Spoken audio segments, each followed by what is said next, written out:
Hello, everyone. Welcome to Anarchs of New York. And yes, I hit them with peak me right during the countdown because by now they should know what I am.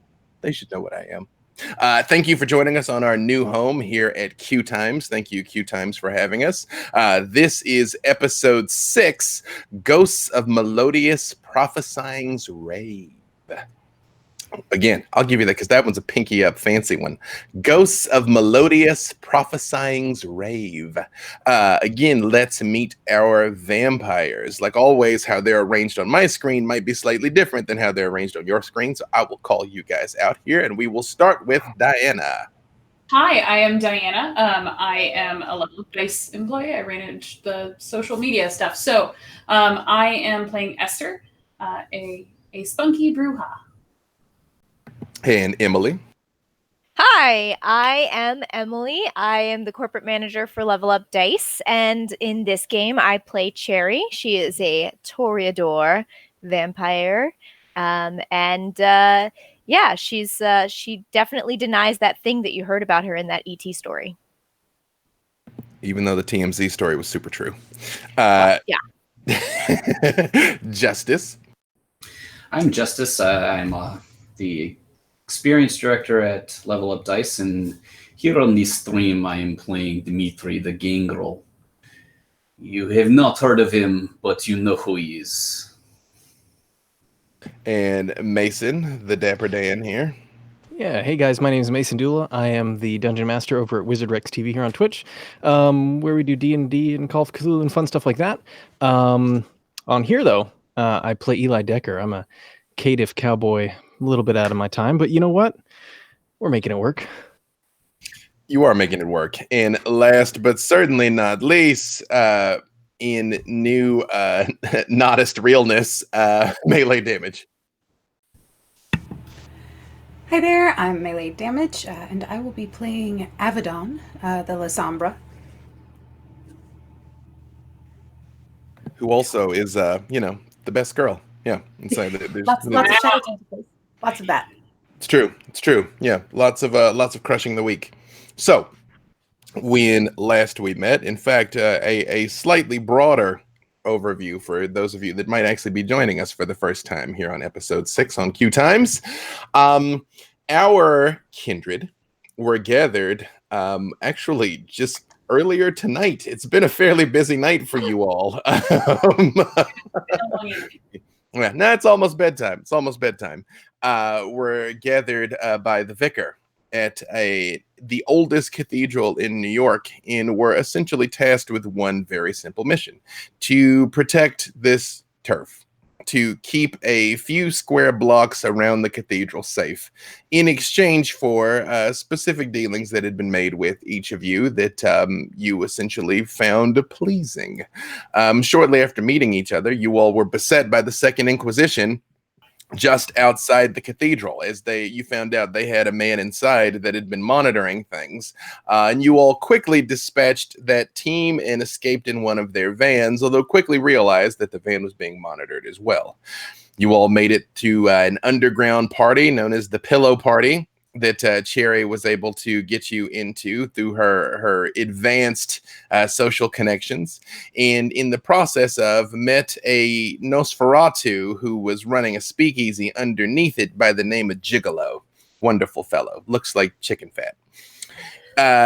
He revealed to you that there had been a rash of break-ins lately that were escalating in violence, from originally just sort of smash and grabs all the way up to full-blown home invasions and murders in the area. They were all hitting operations that he ran, locations that he owned. There was no seeming pattern in them. Some of them were apartments, washaterias, laundromats, internet cafe. And he made it known that his number one rival was a drug dealer by the name of Memphis, but that Memphis operated on the other side of Central Park, and they just sort of had an understanding. It is possible that Memphis was behind what was taking place, but Gigolo didn't think so. And he gave you a list of locations and also a phone number to call a Nosferatu by the name of Napalm, who actually worked for Memphis, but since she was a cousin, she would talk to you if you called her.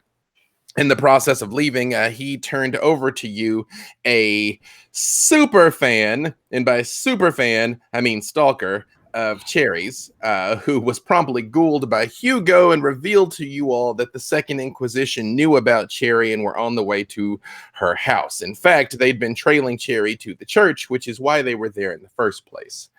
You all left to go to Cherry's house to try and rescue her family, which you succeeded at, rescuing her sister Apple and her mother Demetria Thorne, but there was no sign of her father Winston, or at least no one ever thought to look for the poor guy.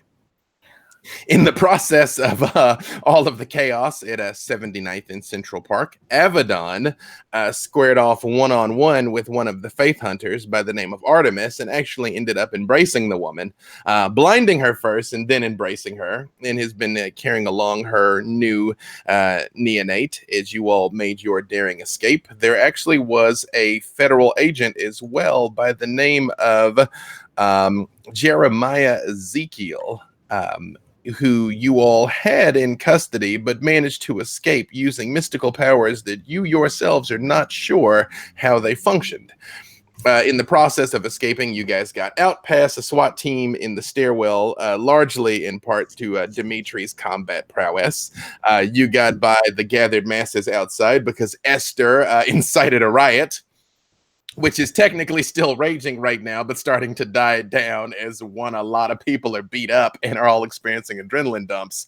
But it got pretty crazy out there, and even managed to pull a lot of the news cameras and things away from the building as they were filming this riot outside. In the process of escaping, Hugo, which, by the way, Todd was not able to join us tonight. He will be back next week. Hugo put in a call to Gigolo asking for help, and cousins being cousins, he told them, get to the basement, we'll get you out of there. You all were on the way to the basement when the beast showed up and had its other thoughts on how your evening should go, and several of you did things that sort of brought you into conflict with each other, and ended with Eli and Hugo very much squaring off in the basement, seemingly about to come to blows over Apple and what was best for Apple.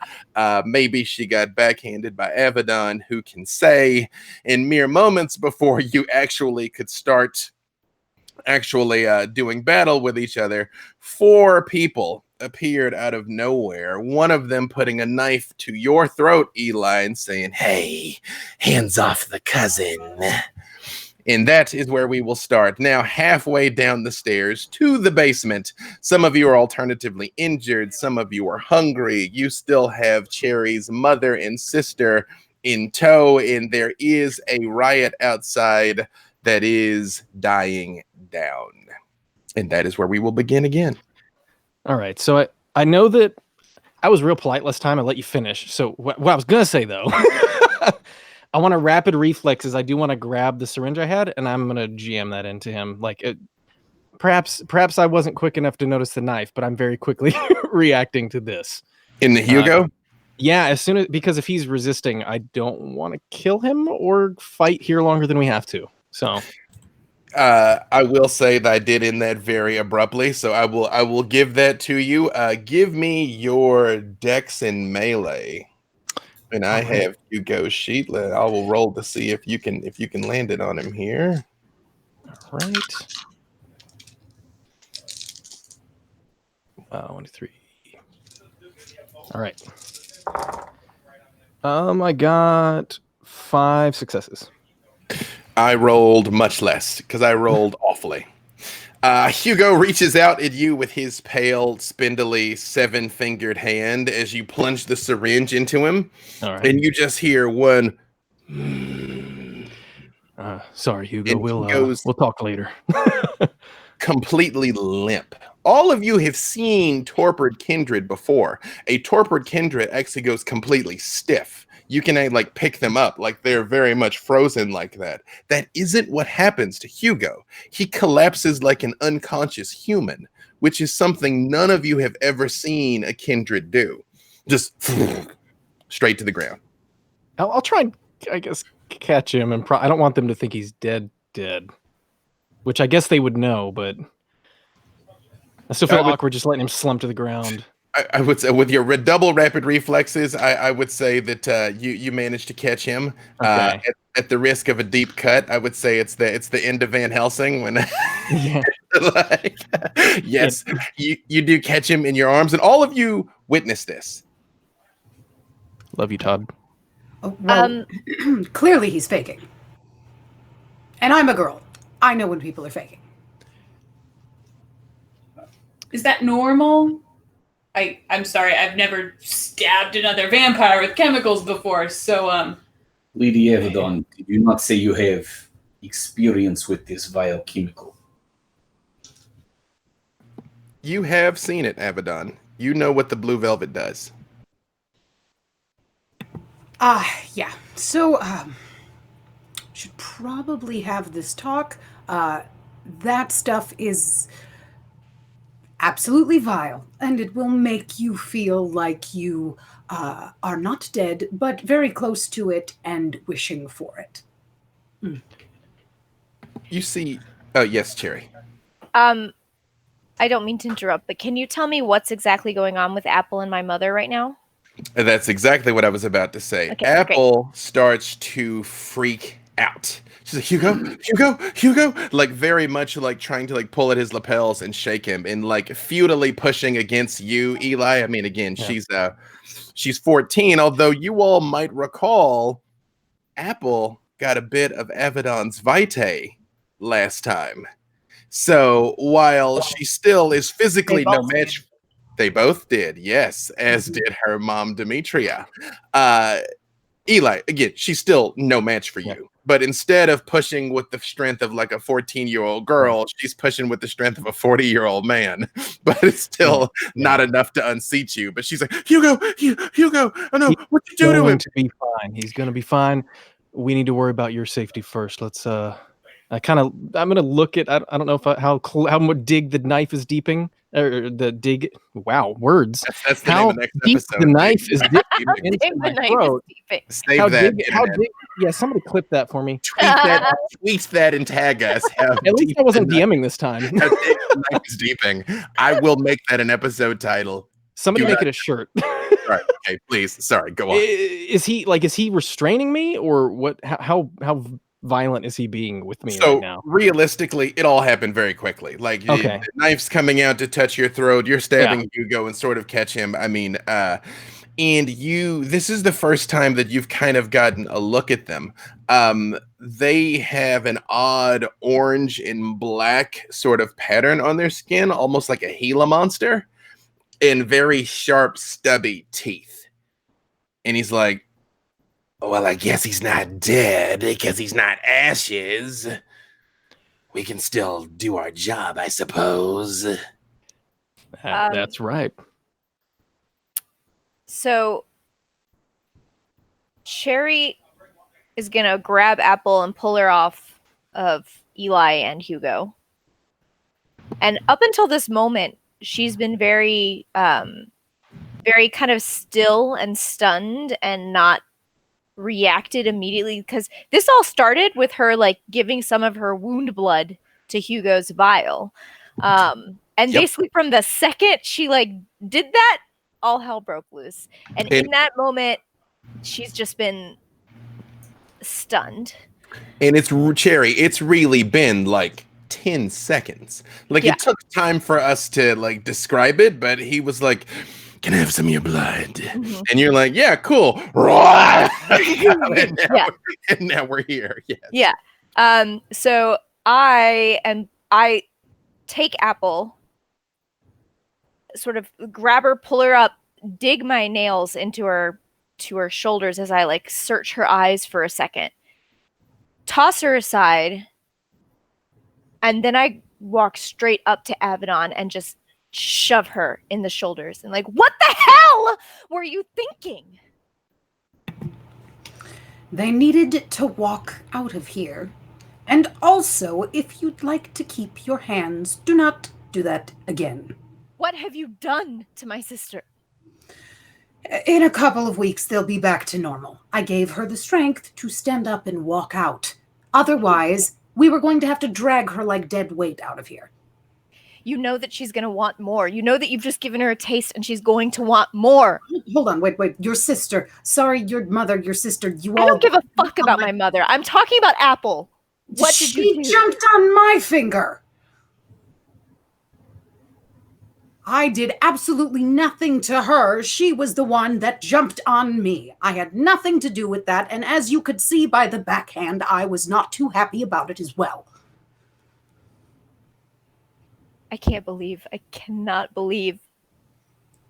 She'll be fine in a couple of weeks, and if she comes back for more, I'm not going to give it to her.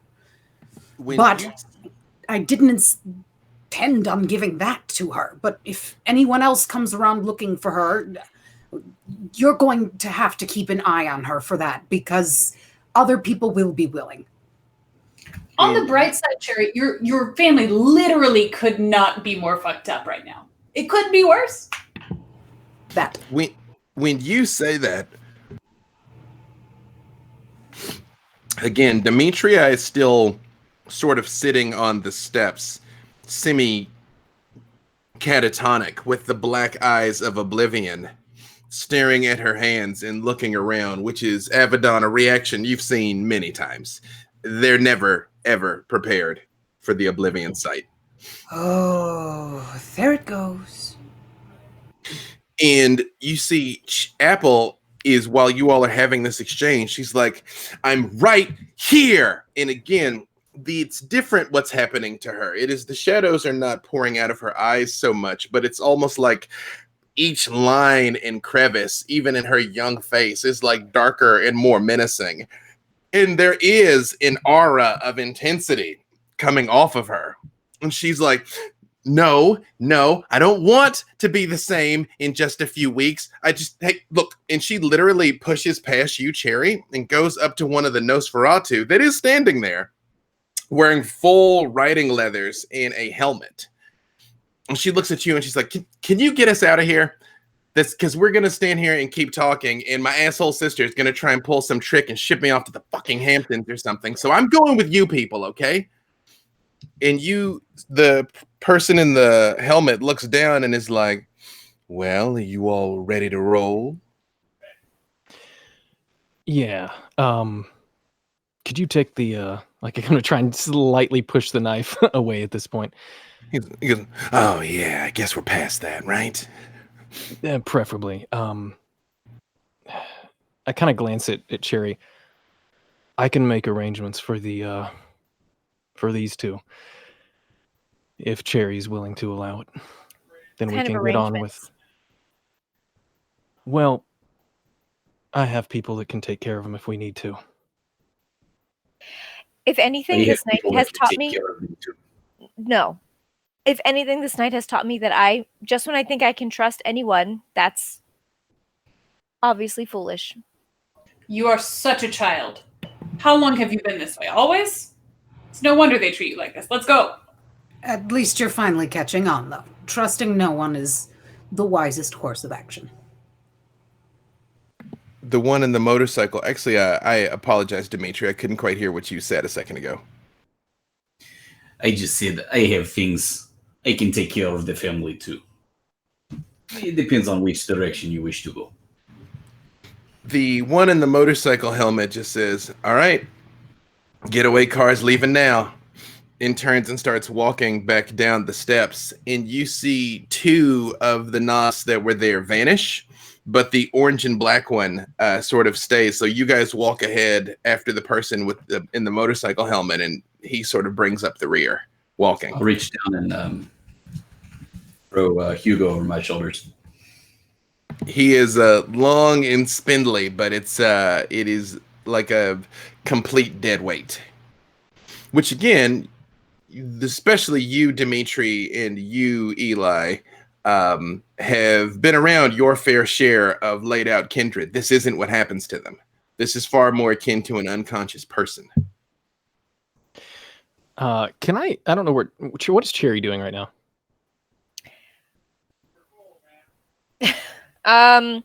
Just, I guess, as if we're being ushered into where we're heading next, she's just doing that in silence, following along. I'm going to attempt subtly to see if I can hold her back just for a second. Like, not way back, but just so we can talk quietly at the back. If you'll allow it. I don't protest. Hey, Cherry, look, I understand you and your family have been through a lot in the past couple hours. And I understand if you still wish to send them wherever you wish to send them, but look, the state that they're currently in and the people that they will be going with, do you really trust that to protect them? Right now, I don't trust anyone to protect them but me.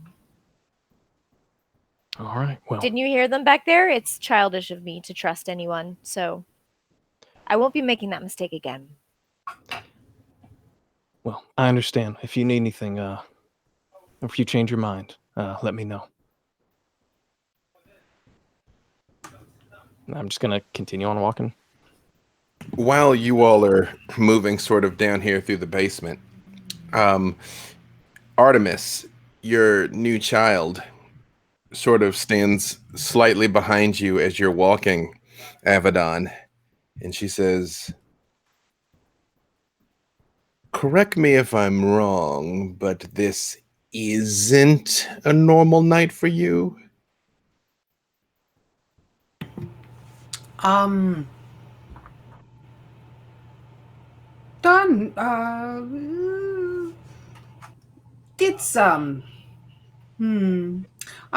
It's above average, but not by much. I hate to see what a bad night looks like. The woman is useless, but the child has potential.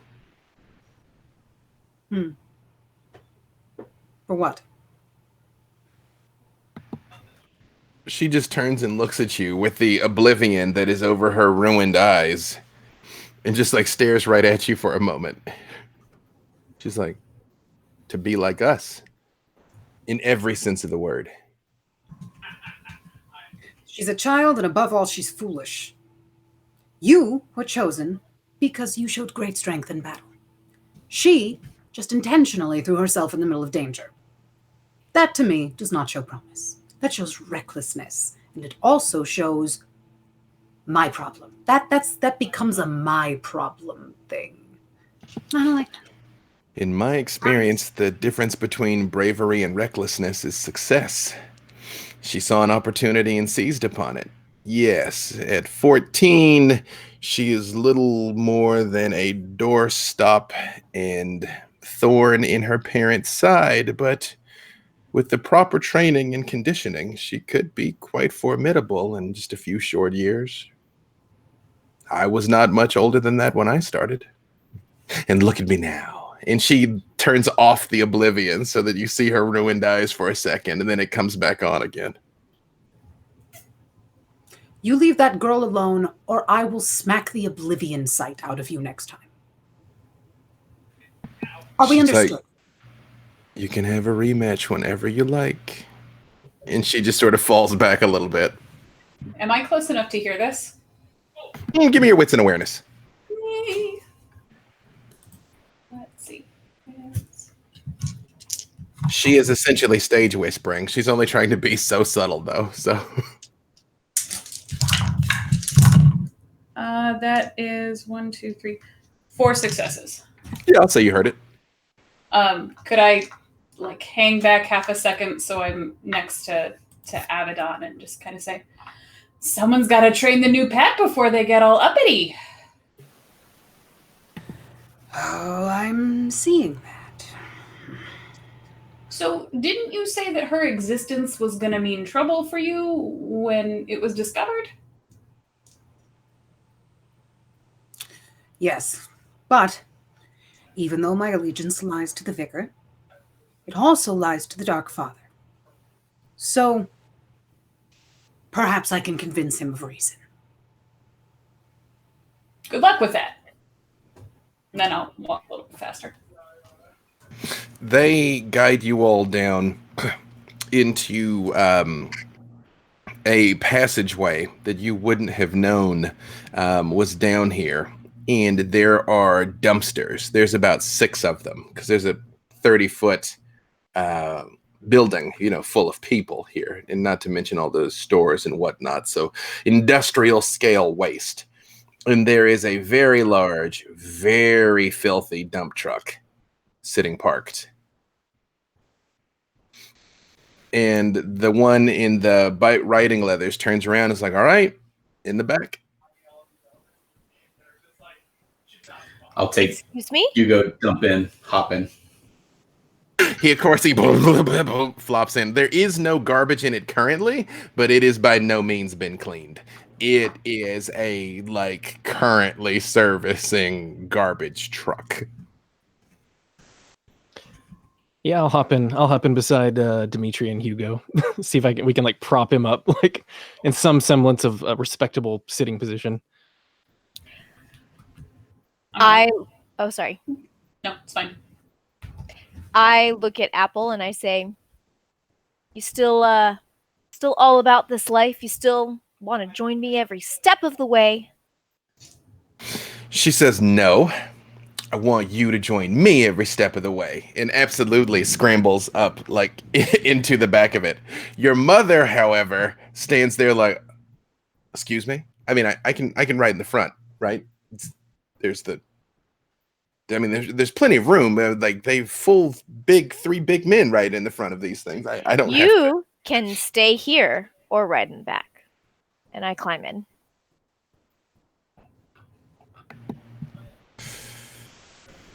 I'm gonna pull a handkerchief from my pocket, toss it to her. "You'll cover your mouth for this smell." She goes, "Thank you," and then she sort of stops for a second, and then looks at you, and sort of the pretension really does drop just for a split second, and she goes, "Thank you for all of that."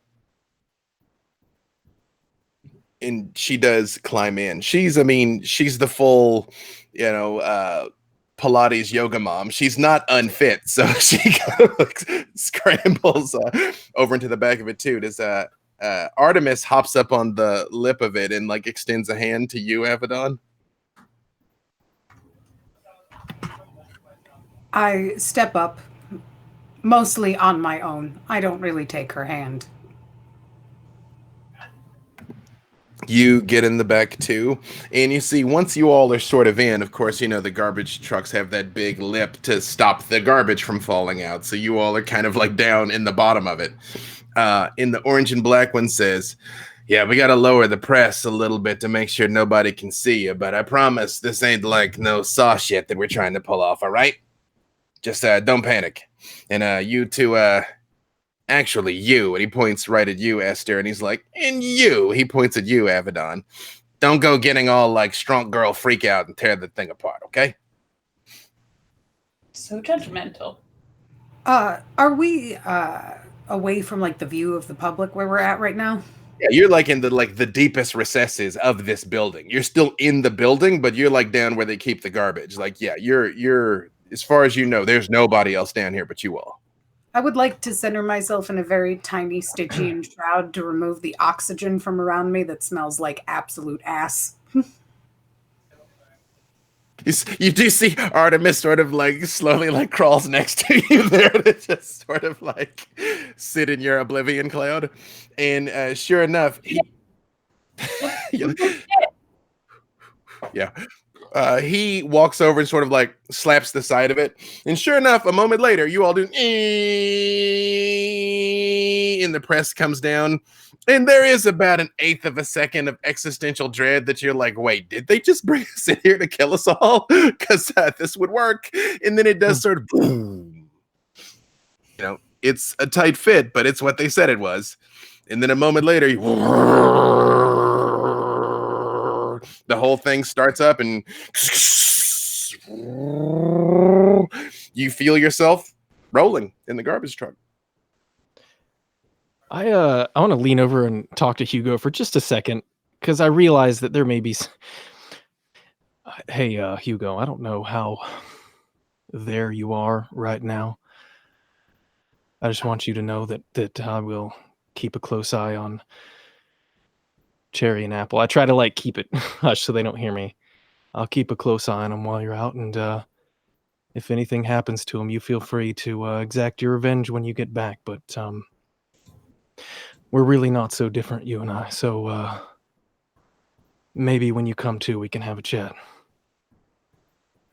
His head lolls around with his eyes open, but you are easily able to like sort of like lean down and say this to him with all the ambient noise. I mean, the rest of you do see that he's saying something in Hugo's ear, but you can't quite make it out in the midst of all of the bumping and the noise of the engine and squeaking of metal. Unless any of you want to do anything, like do you have any like texts you want to send or check-ins you want to make while you're writing here? I scoot a little closer to Cherry, and I look at her and I go, "Look, sorry for yelling earlier. This is quite the night. I did not intend to do that to your sister. I'm very sorry that happened. If there's anything that I can do or the vicar can do in the future to secure her safety away from this situation, please do let me know, and I will see to it that we, I don't know, figure something out to do, whatever you feel would be necessary to keep her safe." Listen, I know that you didn't mean to do it. I know what you were trying to do. But I don't think any of you understand. She cannot change. I cannot. Place my hand on her delicately on Cherry's shoulder and kind of. I'm like, thanks. I appreciate the offer, but I'll have to take care of her. You don't have to do it alone, though, dear, and that's I guess the bright side of things. It's been a long time since I've heard anyone use the term bright side, but yeah. Especially coming from a Lasombra, I know it's slightly odd. You should. She tastes like crap. Avedon, Dimitri, and Eli all give me either your wits and occult or your wits and insight, whichever is higher.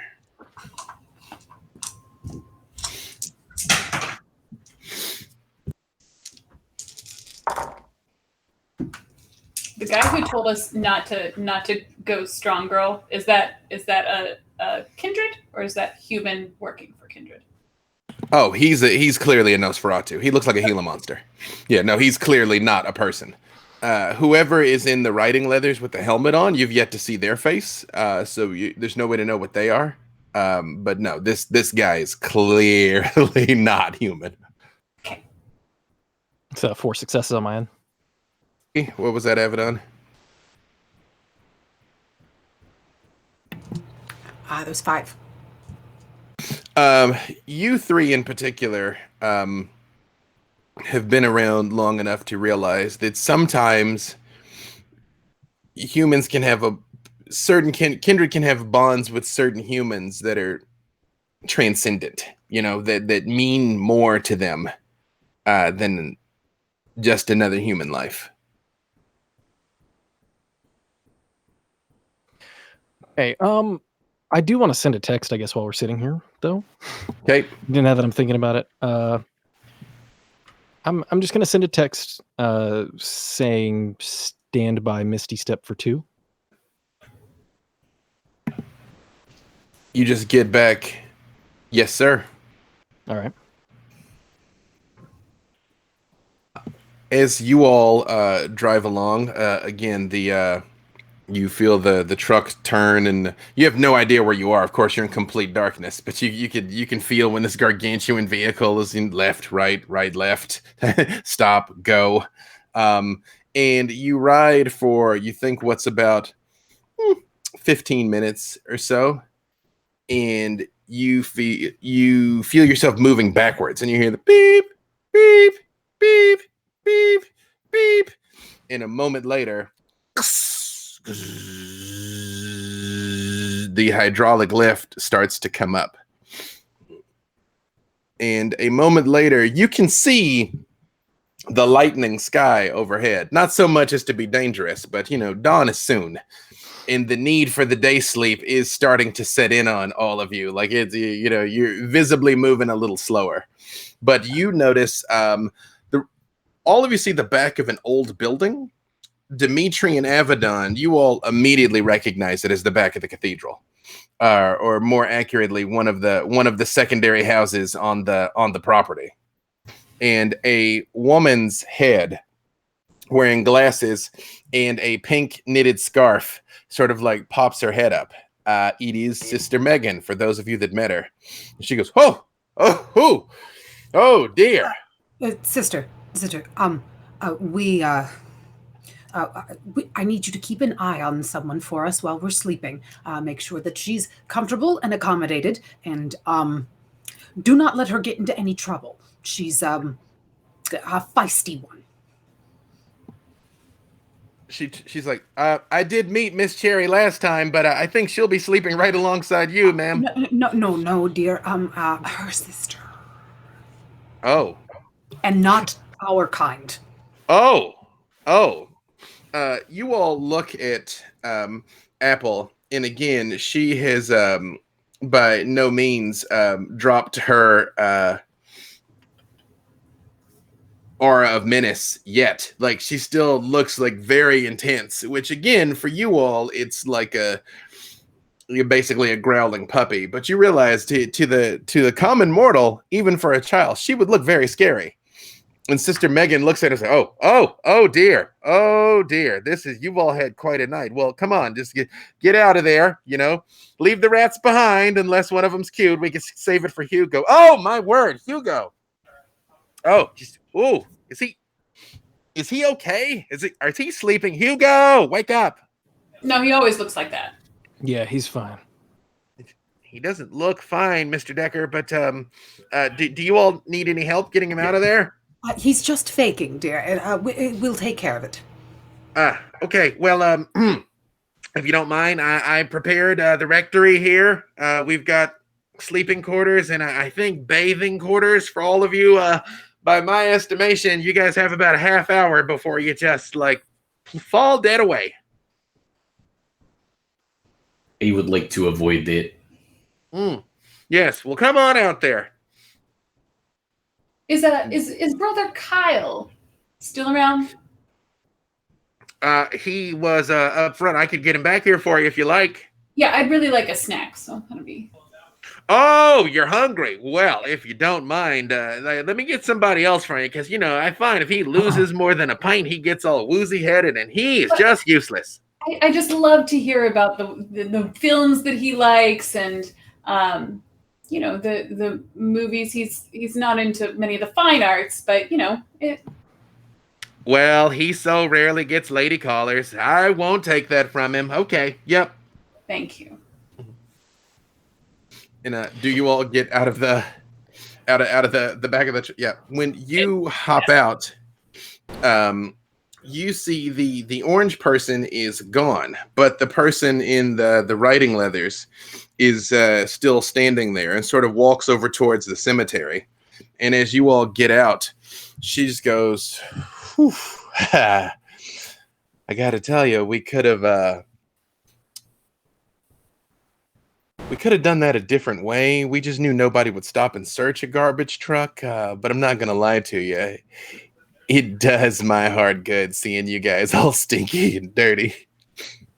And she reaches up and she pulls the helmet off.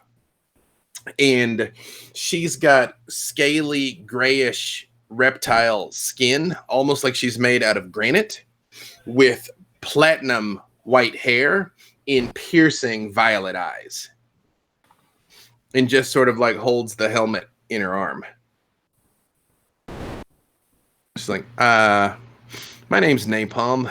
I'm supposed to be talking to you all, but I think we might have to reschedule for tonight. What do you say? It is probably a good idea. You're welcome to stay here in the meantime if you would like to slumber in the basement. Sister Megan looks at her and is like, "Oh yeah, always room for one more." Yeah, we have a lovely crypt. We've also got some spare rooms. Don't know what your aesthetic is. Don't want to assume. And Napalm turns and looks at her and smiles. And when she does, you see she's got fangs like a snake, like very pronounced, that like come down and like curve almost at an angle. And she says, if you don't mind, I think I'm good right here. Which you all see is like brought out in the open. It's like if she stays, she goes, "Oh yes, no, not here. Just I tell you what, sundown tomorrow night, I'll meet you right here, okay?" And you see she begins to go down into the ground, like as if she were an elevator going down. You physically watch her start to sink downwards. And at the last second, she just like puts the helmet back on, and it's gone. I'm gonna have to learn how to do that one. Yeah, that's really cool. Very dramatic. All of you at about the same time very much feel just like a crushing weight come on you as the day sleep is approaching. You know, soon the animating property that keeps your undead body alive will stop, and you will essentially be a corpse for the remainder of the daylight. It's like, ooh, you need to go to sleep soon, or at least get where you're going to crash, because you're going to pass out. As promised, Sister Megan does sort of guide you in. There are small monk-style cells available for all of you. There is a clean change of clothes. Again, it is very like, basic, sort of like rough spun stuff, but it's like you could put something on. Cherry, you are still in the tattered remains of that guy's silk robe. They're now filthy from having been in the back of the dump truck. Really, all your clothes are dirty now, but you would have a chance to change clothes and possibly take like a super fast shower before the day sleeps upon you. I definitely want that shower, but like, what label are the clothes, though? Oh, they're handmade. They're handmade, and as you're looking at them, not only are they handmade, they were probably handmade in like 1920. They're just frumpy and rough. But like, vintage slow fashion. I can make this work.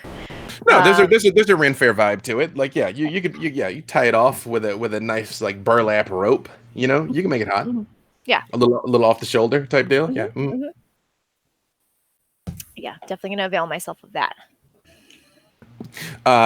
Does anyone else do anything before the day sleep is upon you?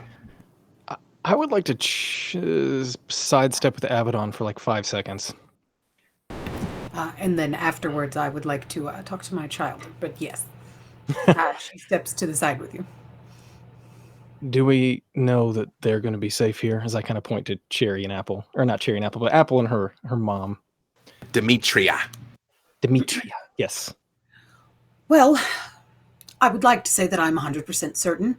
However, I was not expecting the hobo the other day to hold us at gunpoint and then all of this to ensue. So your guess is really honestly as good as mine.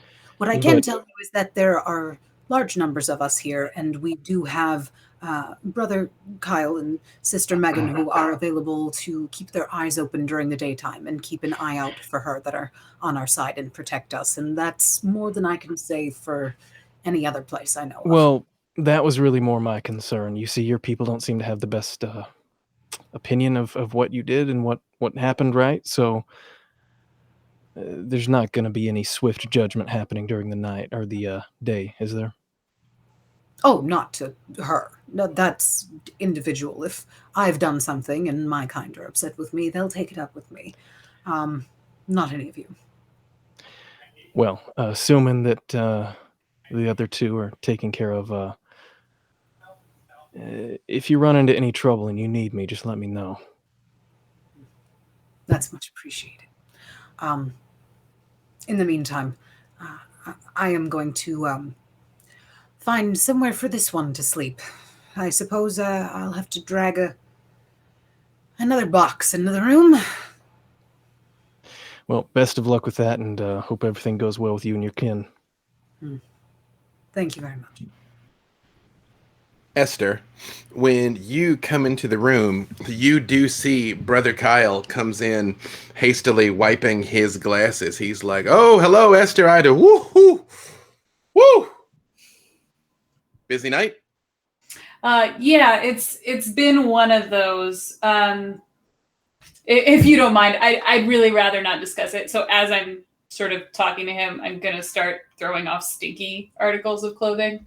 So what I'm going to need from you is just roll up your sleeve for me. Actually, if you could just take off your shirt and leave it here, that'd be great.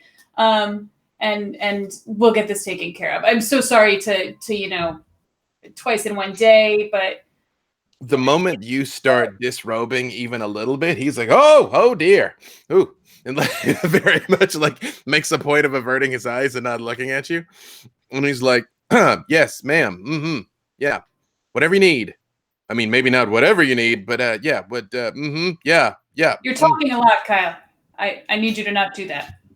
Oh, got it. And he starts pulling his shirt off, and you see he's covered in tattoos. Do they look kind of like arty? Like, are they good tattoos, or are we talking like barbed wire and mom across the shoulder? They are very ornate. It's almost like stained glass quality. Yeah. I'll make it a point to get myself a good access point where I can look at the pretty tattoos while I'm feeding. He does hold his arm out. He is sort of trying not to look at you while you do it. Okay. You can roll your wits in occult. Wits and occult. That's a new one. 2, 3, 4. Like, while you're approaching him and kind of take his arm, he is very much like, "Oh, Dark Father, give me strength." Okay. That was almost real bad. 1 success. I'm like, don't kill Brother Kyle. No.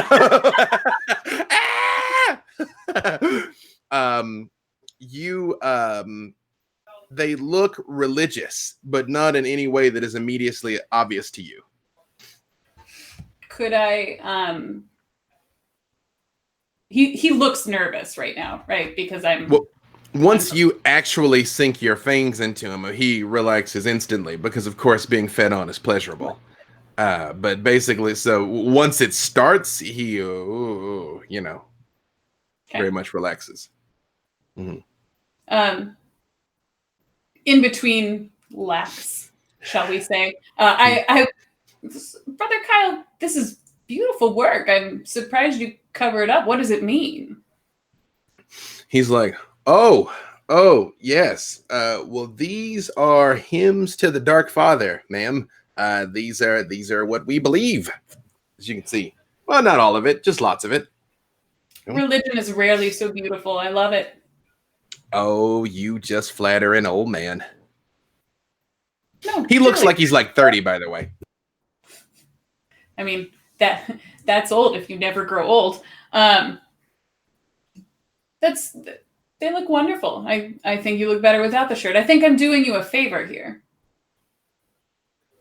He sort of looks down for a second and he's like, "Well, thank you very much. I'll have to tell you the story about how I came about these at some other time." But he pulls out like a gold stopwatch and looks at it, or a pocket watch, and he's like, "But I don't think you've got much time. Maybe we can take this back up again tomorrow evening." I'd love that. Thank you so much. I'm glad to see that you're all right. You too, Brother Kyle. Frankly, between the two of us, I'm pretty sure you'd go first in a fight. But I'm glad to see you're here. He's like, "Oh, I'm tricky, though. You don't get to be my age hanging around this place without learning a thing or two. Oh, and I think that was your handiwork with that fight outside of the building earlier tonight, wasn't it?" It could be. Inspired work. he goes over and like throws his shirt back on. No, I need that, dear. I need it to stay. I Oh. can't wear that again. You understand? Oh, yes. Well, okay. All right. Yeah, just ooh, this is how rumors get started. Good night, ma'am. Yeah, good night. Dimitri, That. when you walk into your room, right when you walk inside, the door closes and there is a thick patch of shadow behind it.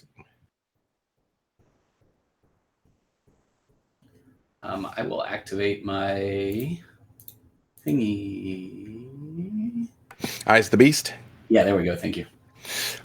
Yes, Eyes of the Beast will allow you to see in this, which I realize some of my Patreon players are going to be. So actually, Eyes of the Beast won't. This was one of those things we had to house rule. Again, some of my players are going to start throwing their books at the screen here. It's a very long story, but currently Eyes of the Beast will not let you see through the oblivion.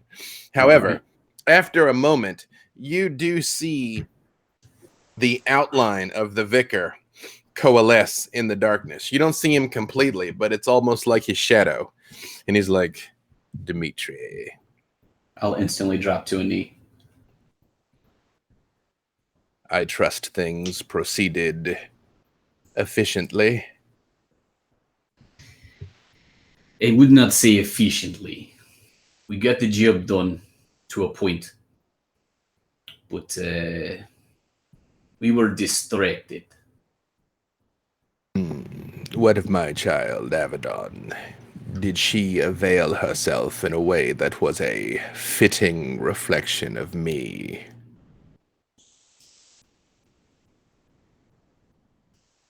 She performed admirably, my lord.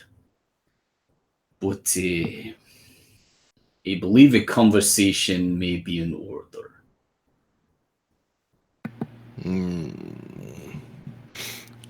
I will address her upon sundown tomorrow. Rest now, my boy. You have done you and your people a great credit today. Thank you. And the shadows just dissipate. And you see laying on your bed, Dimitri, a very, very old copy of the Book of Nod is laying on the cot.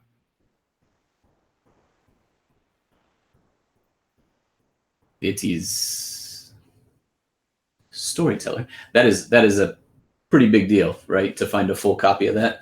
Mm-hmm. Yep. And this is an old one. Yeah. Is it in English?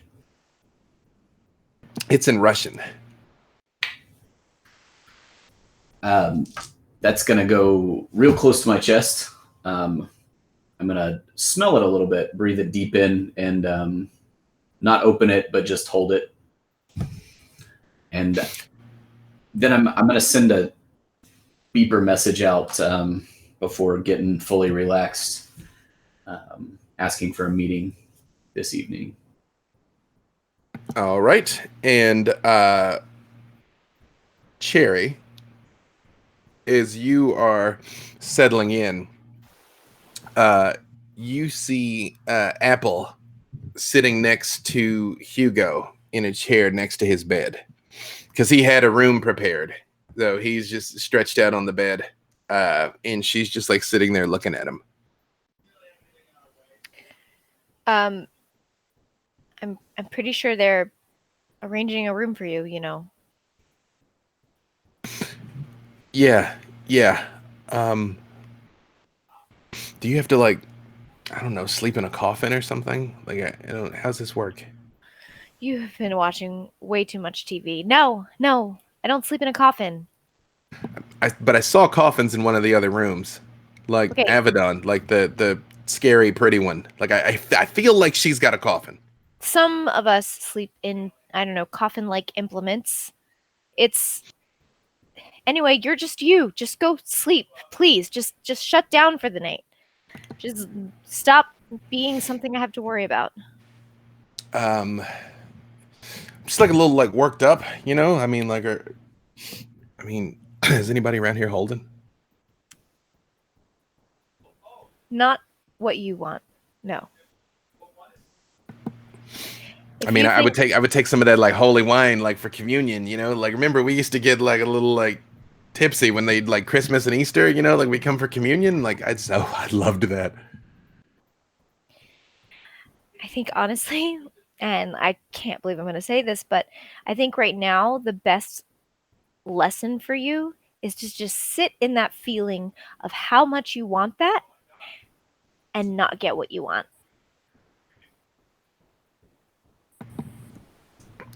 She sort of reaches down and grabs Hugo's large 7-fingered hand kind of in between her two small ones. And she just sort of like looks up at you and she's like, this was a weird night, you know? It's a weird, endless night for me, to be honest. But, you know, you have a lot of completely normal nights ahead of you, and that is more than you know, worth more than you know. I just I realize what I'm like, and I realize you're trying to help. I love you, okay? Okay, I love you too, or whatever. It's no big deal. Yeah, like whatever. No, it's stupid. Yeah, go sleep, and I will too. Yeah. Just like keep mom out of the church pharmacy or whatever they got here. Don't let her in it. She'll start snorting aspirin or some shit if you let her. Yeah, stupid bitch. Yeah, right? I mean, we're probably not supposed to talk like that in here. Oh, no, fuck that. You can talk however you want. Oh. Wait a second. Are vampire nuns really a thing? Apparently, yeah, they are. Speaking of vampire nuns, Avedon. Segue. Yeah. Artemis, yes, yeah, you said you wanted to speak to Artemis before the day sleep takes you. Yes, I I find another coffin to drag up into my room because yes, I very much do indeed sleep in a coffin. I like it. Some people think it's a trope. I think it's fashionable. So yes, I do, and I set hers right next to mine. I also handcuff us together before I go to bed. You handcuff her and handcuff you, and she looks down at it and she's like, I'm not gonna lie, I'm into this. I thought you might be, but also just a little bit of insurance that, you know, the second you wake up, I will be right there and aware of your location. No tricky business. She reaches in her pocket and she pulls out her cell phone and shows it to you and goes, and drops the pieces. I told you, if you're honest with me, I'll be honest with you. All right, fine. And I grab her wrist and I grab a hold of the chain with my wrists and I just yank it in half. Dropped the key somewhere, but it's a cool bracelet now. Look, I should have you know I've made a bit of a, well, you know, but things should work themselves out. You should be all right. And, well, that being said, tomorrow I have a lot of questions that I would like to ask you, especially about possible help from my friend and her young sister. Oh, dear, wait till you meet the vicar. I'm so worried. She looks at you for a moment. She's like, you mentioned that before, that what you've done is somehow wrong.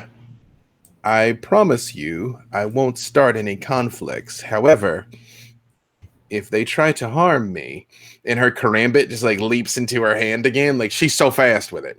She's like, I will not go quietly. If they try to harm you, you will sit there and behave yourself.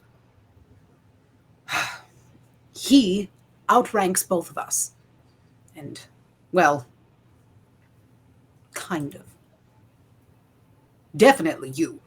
But that being said, if you know what's good for you, you will try your best to behave. And don't they teach you in the military to like have that tolerance when people, spies, they try to extract information from you, keep a straight face like a dancer. Like, that's a thing you do. Is it Name, not? rank, and serial number. Yes. Avedon, give me your wits and awareness. All right.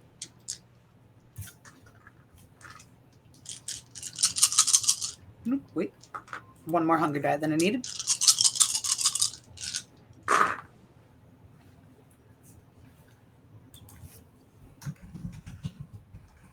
That was almost a crit. No, that is 6.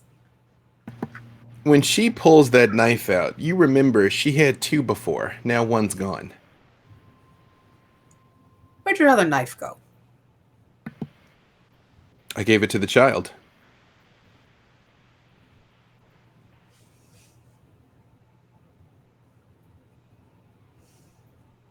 Well, thank you for being honest. However, please do not make me regret letting you live. I think in the grand scheme of things, your gift to her was far more egregious than mine. And I she did not lays give the down in child the... a gift. She stole my property. I'm sure that is a bit of semantics that everyone will take into account when they pass judgment on us both. How does this work? Is that a thing that I do? Is what a thing that you do, dear? That's the thing, the hands across the chest. Do you see she stops moving? The day I sleep just takes her. shut the lid while she's mid-sentence and inside of it.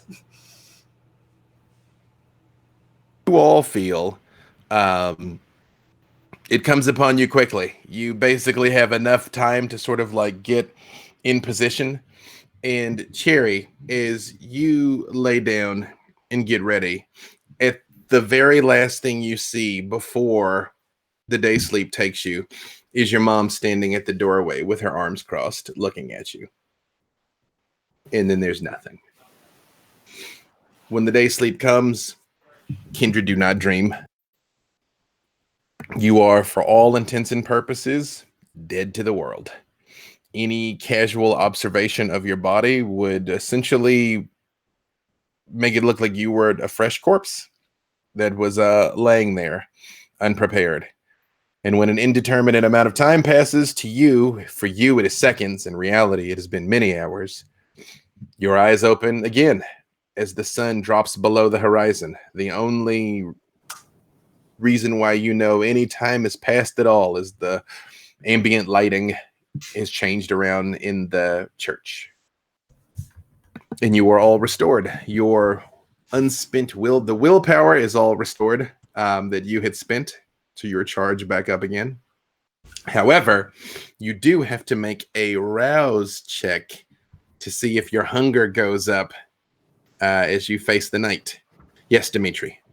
Can you remind us again what makes up willpower? Composure and resolve. Also, I apologize for my sniffiness here. It's just you can spend your willpower to re-roll up to 3 black dice on your checks. Willpower can be used for some other things as well. And you get it back when you sleep. So that which you have spent up until now is all restored. And then on hunger, we all have 1 at least, right? And this is to see if it goes to 2. Yeah, unless you wake up with 1. The only way to get below 1 is to take the last drop from a mortal. And you have to make the rouse check when you wake up to see if it goes to 2. If you pass, it stays at 1. If you do not pass, it goes to 2. Those of you that hadn't fed, if you were already 2 or above, that is true. It just still may go up another 1 when you wake up. And rolling rouse check is which? Just roll 1. Just roll 1 blood die. Just 1. Okay. Yes, Abaddon Abaddon. wakes up with her bane active. Sorry, her flaw active. Abaddon, you wake up to feel your coffin is covered in vitae. Yours. You are bleeding from the stigmata at your wrist and on your head. And when you sit up, Artemis sits up as well and turns and looks at you, and she goes, "Oh, I thought I saw that before. I thought I just wasn't getting used to these new eyes." Yes, that's a thing. I should probably go find one of the brothers or sisters fairly soon and have a little snack. You see, when you sort of sit up, Sister Megan comes walking into the room. She's like, "Good morning, everyone. The moon is out. The bats are flying." And stops and just hits her knees. And it's like, "Oh, praise the Dark Father." Yes, dear. I was actually just looking for you, and I do walk over and help her up and take her hand and stand her back up and go, if I may. Dimitri, as you are making your way out of your room, you very much see Abaddon in this state of the stigmata, with Sister Megan on her knees and Abaddon sort of helping her up.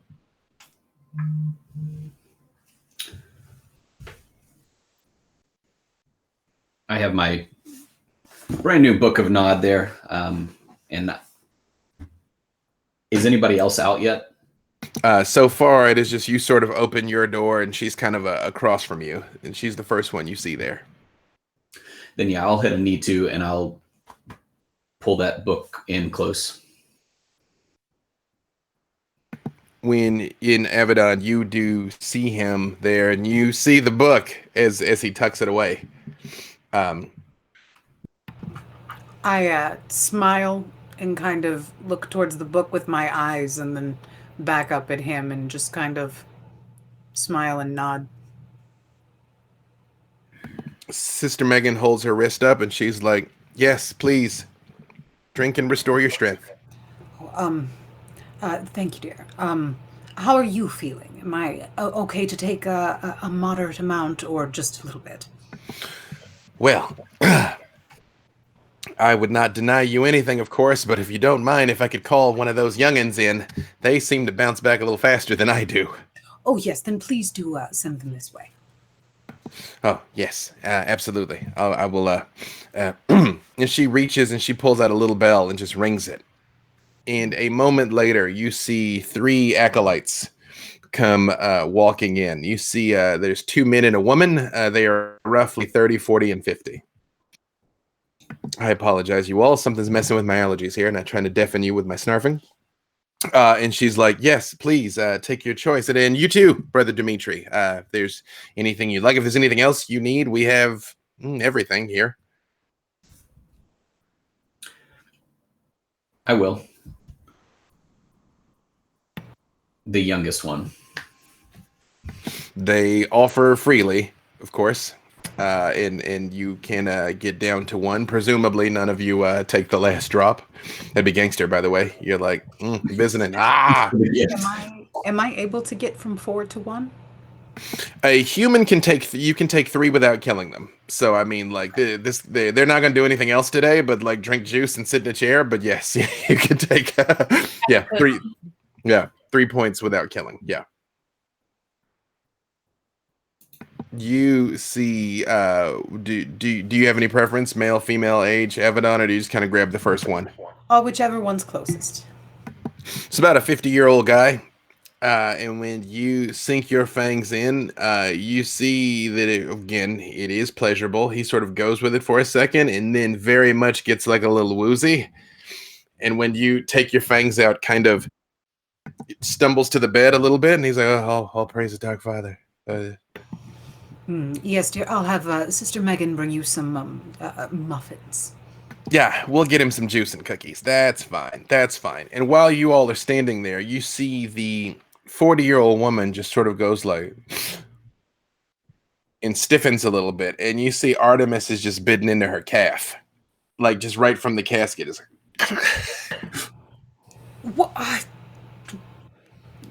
First of all, Manners. savage. Whoa. Manners.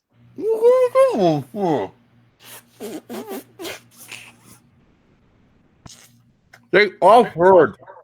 You need better eating habits, dear. This is all very new. Don't kill her, dear. Stop. That's enough. That's just stop. Let's see if she stops.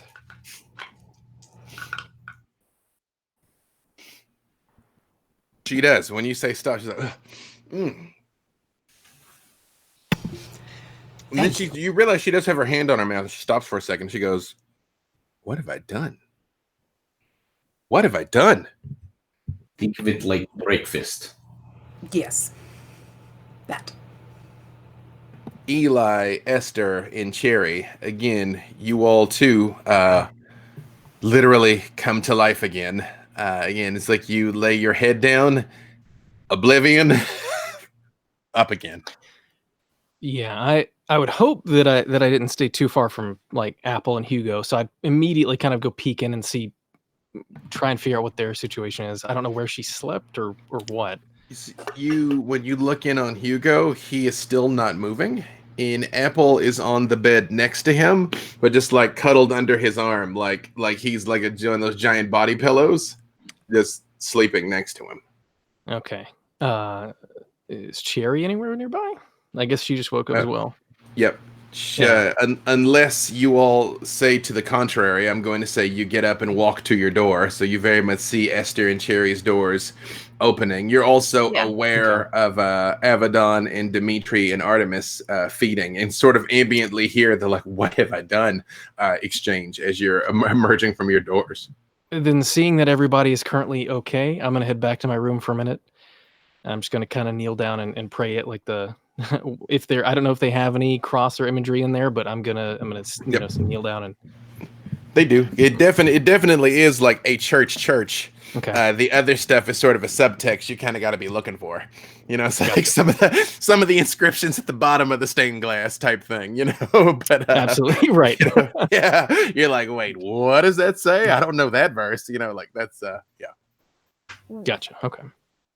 Actually, Esther and Cherry, give me your wits and awareness to see if you noticed Eli taking the time to kneel down and pray.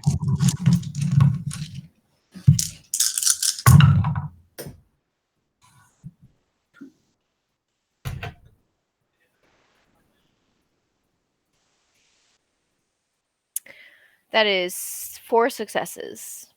Yes, Esther, you see him kneel down. Cherry, you even hear him. Sort of like just slightly under his breath. Like he's praying.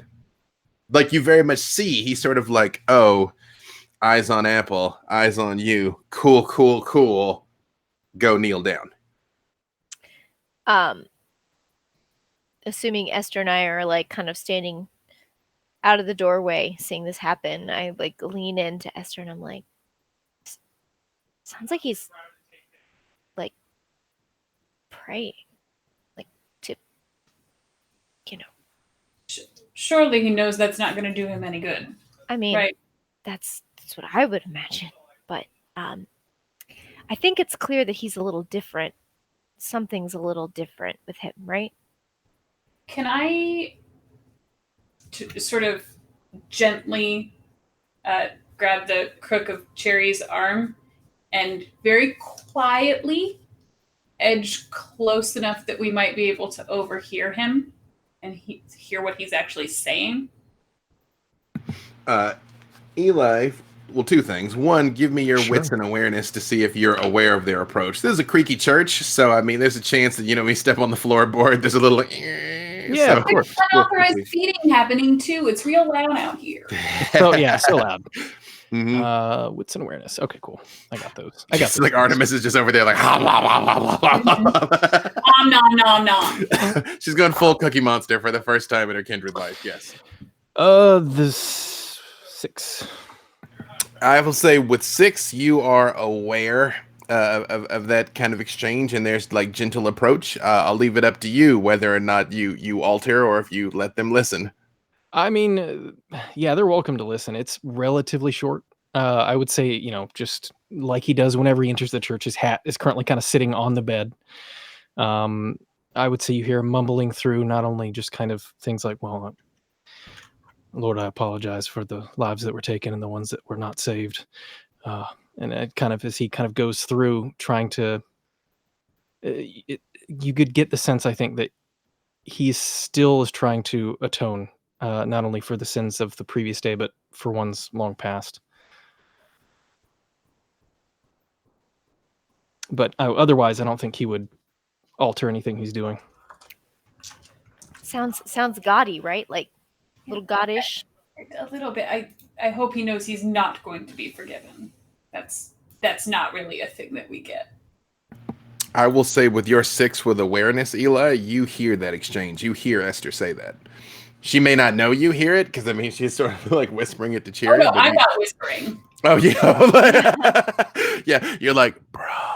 Yeah. Yo, dog. Yeah. He's not listening. Yeah. Eli, you definitely hear her say that. Yes. All right. I'll just I'm not going to respond. I'll get up at this point, kind of stand up, take my hat off I'm not going to put it on yet, but I'll grab it off the table there. I'll probably text in an order for some new, not stinky clothes to hopefully be delivered. And then I'll keep walking my way out to where everybody else is. You all notice your clothes that you took off last night have all been laundered. They are all clean. They're not like professionally dry cleaned, but they're thoroughly cleaned. So your stuff is good again. And Cherry, as scandalous as like 1950s conservative religious attire could get, you've been brought this sort of like white cotton rough spun dress with like a scandalously plunging neckline that goes to like the sternum, mid calf. Yeah. What the dirty girls wore in the 50s has been provided for you. Yes. Excellent. I'm going to put it on, and it's going to be that absolutely obnoxious thing where, like, it shouldn't look good on anyone, but god damn, it looks fucking sexy on Cherry. Like, it's stupid. It doesn't make any sense. Again, having been on the internet, there's a market. As Cherry, Esther, and Eli are sort of making your way out, you see Brother Kyle does appear back in his standard regalia, Esther. And he's like, oh, good evening. Can I get you all anything to break your fast? We have been taken care of.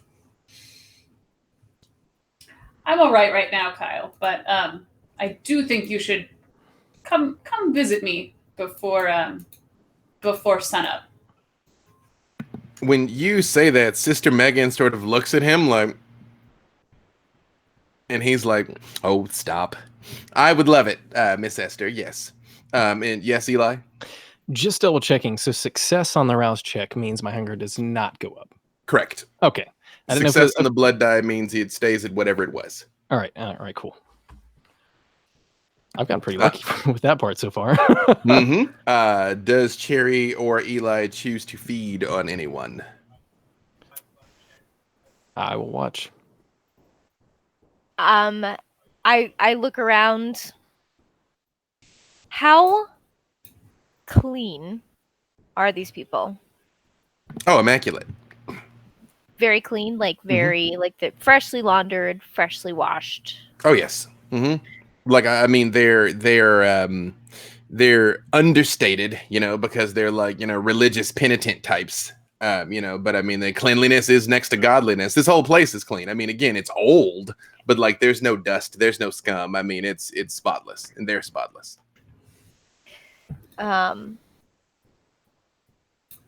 Okay, as my eyes scan them, I'm like, did anybody ever see the music video where I wore a thing kind of like this? Like it reminds me of that music video that I did, right? Anyone else getting that vibe? And I try to see if anyone like has like a hint of like recognizing me or having consumed my media. Oh, you know what? I do recall that one. Yeah. But like any of you guys? You see Sister Kyle, or Brother Kyle, rather. He's only Sister Kyle on the weekends. Brother Kyle has brought a handful of other penitents with him. And you realize sort of a younger man just sort of kind of raises his eyes from the floor for a moment and is like, I really liked that album, Miss Cherry. Thanks. You'll do. And I take him. Oh, But I she wasn't really asking I me want at to all. take him back to the room so I can consume him in private. As you sort of take him by the hand, you realize Brother Kyle kind of puts a hand on his shoulder and is like, beware the lust of the heart, son. And he's like, yes, sir, yes. Like very much tries to as you go into the room. But the moment you close the door, Cherry, again, his face is like, Yeah. I take his arm and I'm like, what was your favorite part? He's like, the part in the fountain when you were dancing and there was the strobe lights. Oh my God, that was like our whole budget. And I like bite into him. Yeah, we used to rehearse that one back in drama club, and of course he goes with it. Cool. Meanwhile, back with the rest of you as Cherry is feeding there, Avedon, Sister Megan sort of leans in next to you and she's like, he would like a word with you, ma'am. He would like a word with all of you. Should I speak to him separately beforehand? Probably. Yeah, I think so. Yes, I assumed as much. I'll head that way. If you could just see to everyone to make sure that they get there at the right moment, not a moment too soon, I would appreciate that. At a dramatically appropriate moment, as we like to say. Yes. Mm-hmm. Least dramatically. Yes. At an appropriate moment, not a lot of drama. Well, guess the only easy day was yesterday, right? And by my estimation, yesterday was not an easy day. No, quite the contrary, as a matter of fact. Yes, thank you for mentioning that. I will head that way, dear. Thank you. He is in the under chapel. Oh, all right. Thank you. Sure enough, Avedon, you make your way down sort of through the twists and turns in passages under the church to the underchapel, which is a direct copy of the proper chapel, but it is underground and all of the iconography is expressly Nodist. All the symbols and everything. It is honestly your favorite place in this entire building. And you see up near the altar the striking form of the vicar, standing with his back turned to you, looking up at the gigantic stained glass representation of the Dark Father.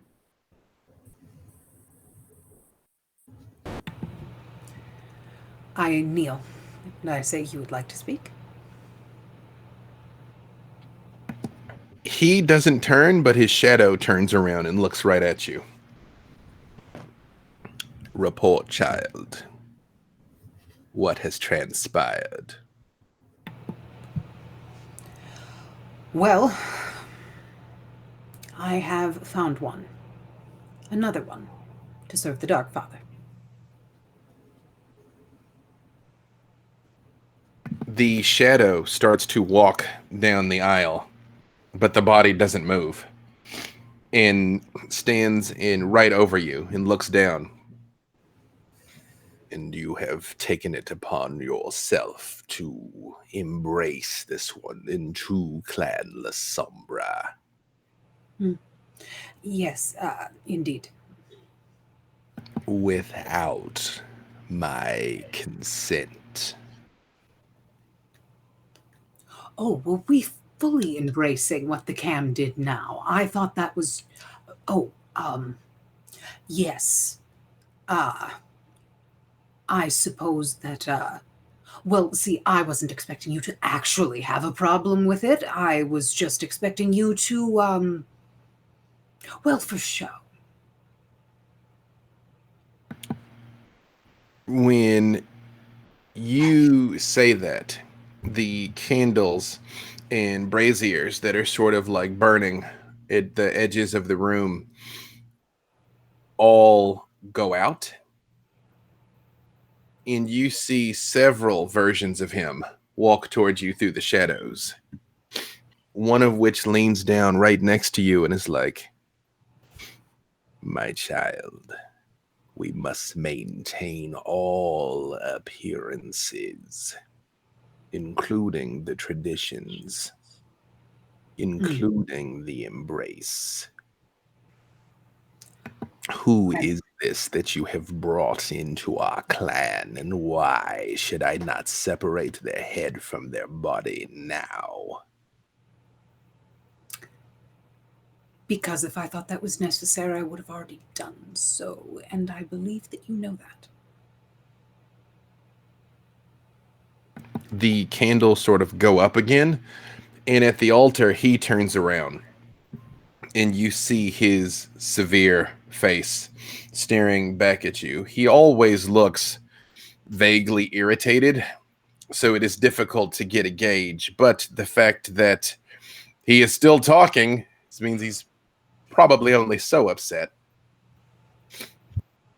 He takes a step towards you and he's like, "You do understand that with the right of procreation, anything your child does is a reflection upon you, as whatever you do is a reflection upon me." I am aware. However, they showed great strength, great fight. In reality, I think they'll do well here. Was a spark inside of them. And you could not cultivate this spark before you maimed them.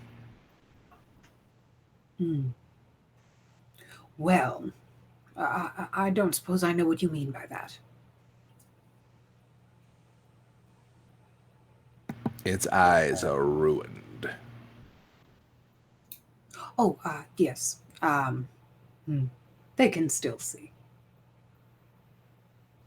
And Avedon activates her Oblivion Sight.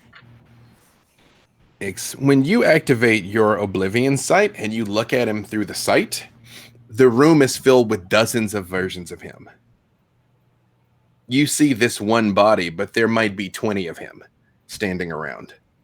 One of which is huge, nearly the size of the whole room, standing in the back. And he turns and looks and he's like, "A joyful chorus, yes." Yes, I never quite get used to that. "You may stand, child." And she does. "I understand the tactical calculation behind embracing one of the hunters into our number. Understand there will be many who will not. For now, keep the child and their origin a secret, and should it become problematic, it must be destroyed." I understand.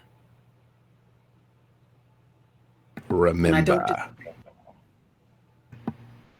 she is a reflection of you, and you will be called to account for her misdeeds. Do you understand? Yes. He reaches out and he just very faintly with a thumb touches on your forehead where the stigmata was, where there's the faintest smudge of vitae.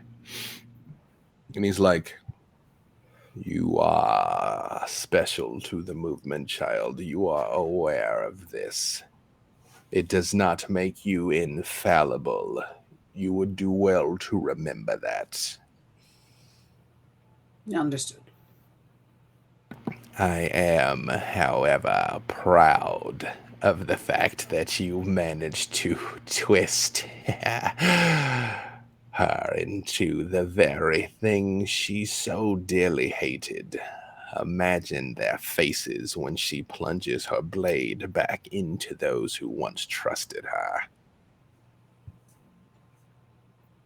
I look forward to that. Now, what of the others? Have they performed admirably? Yes. They've done well. It's been messy, but a new group of people. It'll take them a little time to get used to working with each other, I think. But there's a lot of promise. Surely you must have imagined my surprise when it was brought to my attention that after a simple mission, my child returned with a child of her own and 2 ghouls. The ghouls were also unintentional. One was a civilian that we needed to get out of the building a little easier, and they weren't doing so well. The other, just a very sneaky pain in my ass. Avedon, we, La Sombra, are the supreme clan of the kindred. We are the pinnacle of evolution.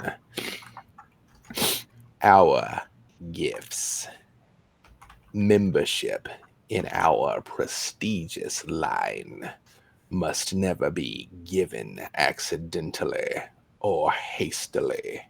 Do you understand this? Oh, I'm well aware.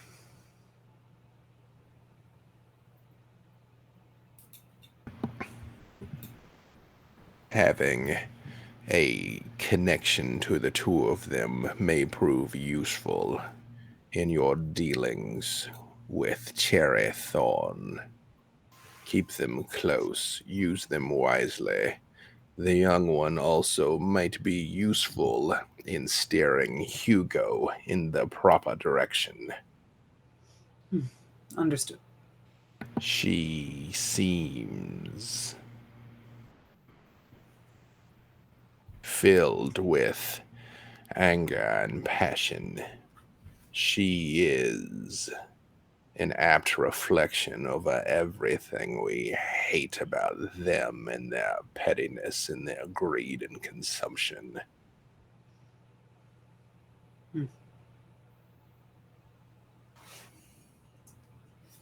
Understood. But in time, as you will see, human frailty is our greatest asset. Now, I will summon the others. I have much to share, and I do not wish to repeat myself. Do you have any questions for me first, child? Should I go retrieve the chowder? They are already on the way. Excellent. Her name is Artemis. Of course it is. I do believe she will be a fearsome asset.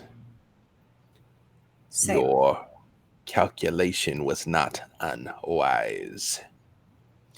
usually isn't. He looks at you and his eyes turn completely black this time. And he's like, haste is almost always an error. Remember this.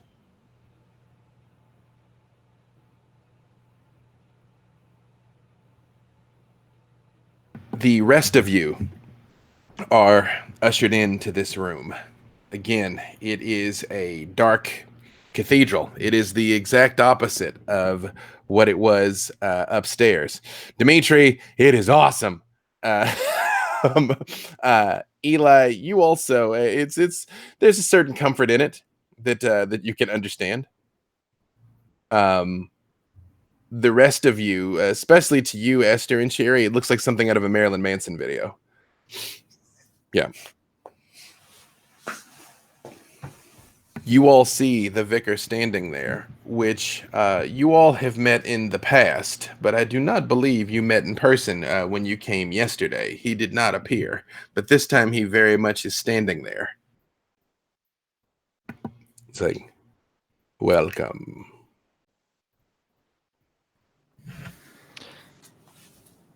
I mean, if they're just standing there, or kneeling, I guess at this point, I suppose I'm going to go sit in a pew and wait to hear what they have to say. Do the rest of you, May, we lost your camera, by the way. Do the rest of you try and find a place to sit? Do you stand? Do you wait? You all know who he is, by the way. You just didn't see him yesterday. I'm going to remain standing. I'll get a little bit closer, but I'm going to remain standing sort of just with my arms crossed, waiting. Same. This is a small chapel, so there are pews and everything, right? Oh, yeah. Mm-hmm. Yeah, I'll go to the front and sit down. He sort of walks back up towards the altar, like where a priest that was performing a sermon would go. Again, he's floor-length priest frock, all black with red accents. And he turns around and he's like, all of you performed admirably yesterday, both in your defense of this place and in your pursuit of your task. I understand the unavoidable detour to the Thorn residence. I trust your family is well, Miss Thorn. Pretty loose definition of well you got there, but we're here. Don't know where my dad is. I have gone about locating his whereabouts. If you wish to renegotiate the terms of our agreement to include his safety and well-being, I would be willing to discuss this with you. Which agreement are you referring to? He takes a step closer to you and he's like, I do not make it a standard policy of divulging the terms of our understanding, but all of you have something that you wish for, which is why you have embarked upon this task for us. I would no sooner reveal what we agreed to, Miss Thorn, as I would reveal what I agreed to with Mr. Dimitri or Miss Esther. Right, that. Yes.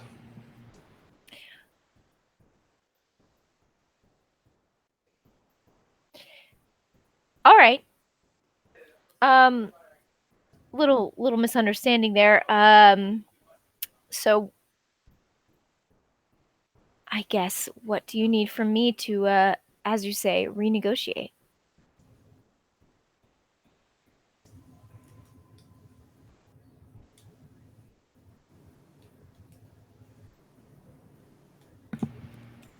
He just sort of looks at you for a moment and he's like,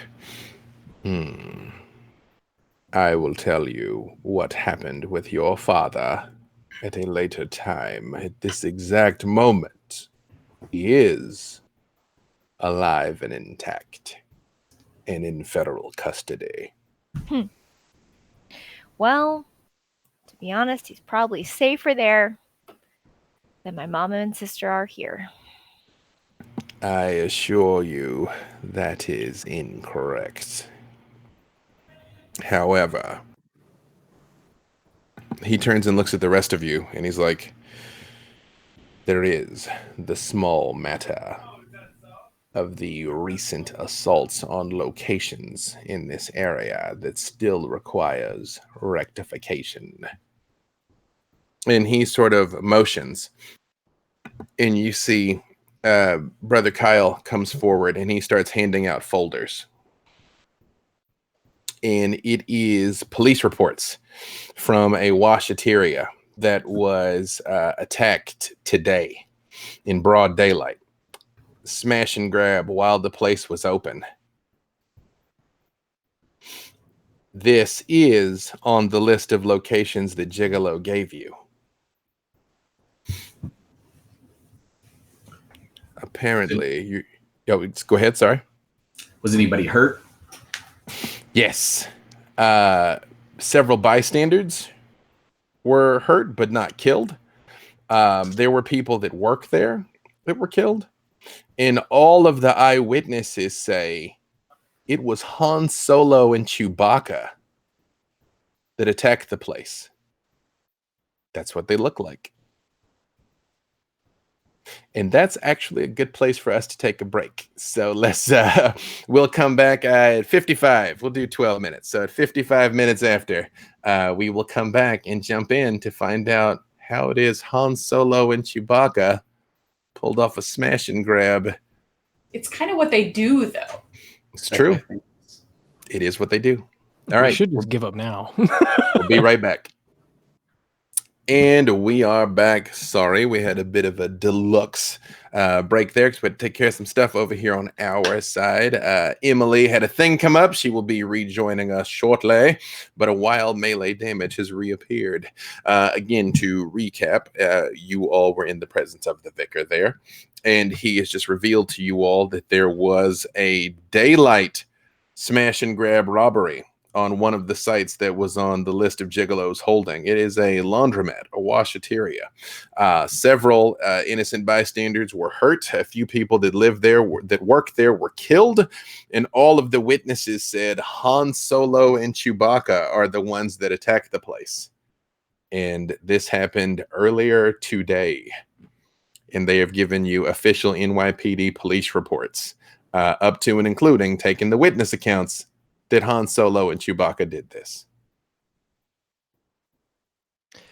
Are you talking about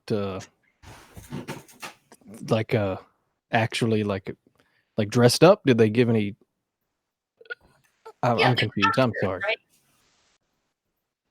The vicar looks at you again with the same mixture of boredom and irritation that is always on his face. He's just like, it has not changed at all. But again, you all have police reports with multiple eyewitnesses. They all say the same thing. But that Chewbacca was tearing people apart. Okay. Like he did literally rip someone's arm off and beat them with it. They saw that. It doesn't really make sense. They're like, people were there. They were doing their laundry, doing their thing. They walked in. Han Solo started shooting. Chewbacca jumped on a guy, tore his arm off and beat him with it, and then smashed in the back door. And the two of them ran in the back door, and everybody else left at that point. And the crime scene photos are a bloodbath. People are dead, like they were ripped apart by an animal. Well, This sounds like it could be the work of our basement dwelling cousin friends, no? They change the way they look. That sounds accurate. Yeah, but unless I'm mistaken, Dimitri, and again, no offense to you, but you can kind of do the same thing, right? Maybe not quite appearance-wise, but Chewbacca, maybe they were just recognizing one of your kin as, well, maybe it was a little more animalistic, but the heat of the action, who knows? That's kind of offensive. He's not that hairy. I cannot tell if you are being insulting. You said there were multiple witnesses. Is there any kind of security footage of this? There is not. And Okay. Brother Kyle steps up and he's like, yes, excuse me, if I might, sir. Yes, again, this was at noon today. This happened here. There are no cameras. Apparently, this gigolo fellow that you met had a vested interest in not having there be any surveillance of the exterior of the facility, at least not that he was willing to turn over to the police. Presumably, he himself is waking up about now, like you all. You said it happened at noon? Yes, ma'am. Noon today. Oh, well, then kindred is off the table. It does seem to exclude your list of suspects, yes. What? The napalm? Was that the name of the woman we met yesterday? Yes, she was sleeping out back, I believe. Mm-hmm. Yeah. Now she didn't look like any Star Wars character to me, but presumably there's some reason she's hanging around, right? Maybe she saw something. She can deal with the daylight. Would you like us to invite her in? She is out in the cemetery. Sort of milling about, really. I like to do that too. I think it's very peaceful out there.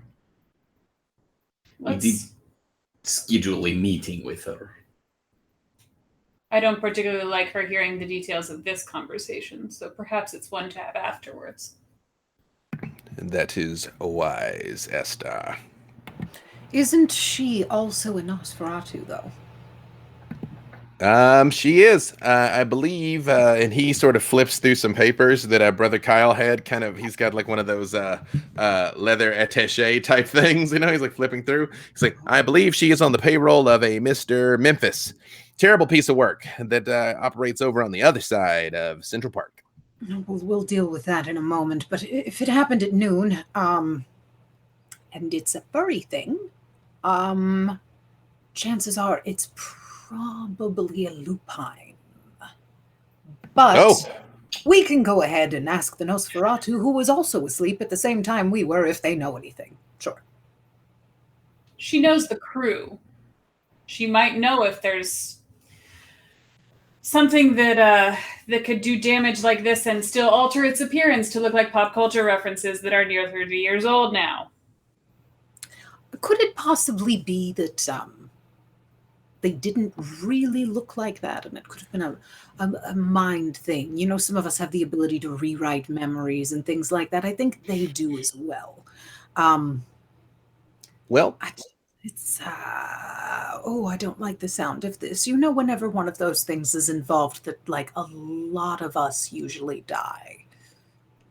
Well, a couple of things. That particular pop culture reference is nearly 40 years old, ma'am. More than 40 years old, really. I remember I was there for the premiere. People thought that movie was going to bomb.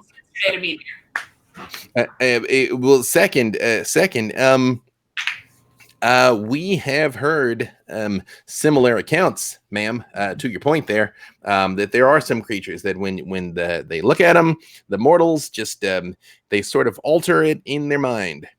And at this point, Artemis speaks up in the back. You all almost hadn't noticed that she had come in with you. She kind of stopped at the threshold of the sanctuary and has just been looking around once she came in. And she's like, it's true. There's monsters, and people look right at them and convince themselves they saw something else afterwards. And she looks down at the threshold of the sanctuary. And the vicar looks at her and is like, yes, child, you may enter. Take a seat next to your sire. And she sort of looks down for a second and does kind of like very dramatically step across the threshold and like look around for a second and quietly walk over. And she does sit down next to you, Avedon. But she still very much is like head on a swivel, looking at the stained glass windows and iconography in here. Vicar, this is Artemis. She's the bearer of good news today, apparently. She looks, she's like, I am? What good news am I bearing? Oh, you're not, dear. That was sarcasm. You said that people rationalize what they see essentially in their mind when they look at one of these things. Yes, and she stops and looks at all of you and she says, they take eyewitness accounts from humans, mortals, kind, who have witnessed strange things, noseless men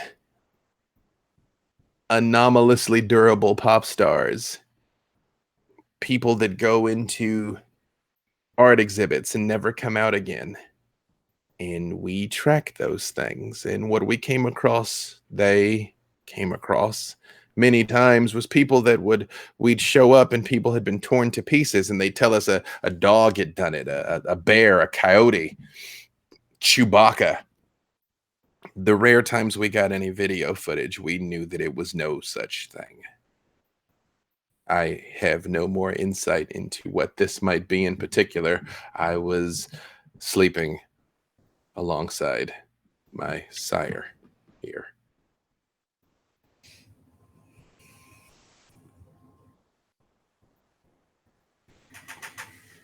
Well, there you all have it. That sheds a little light on some things. Not good light by any means. What would you like us to do, Vicar?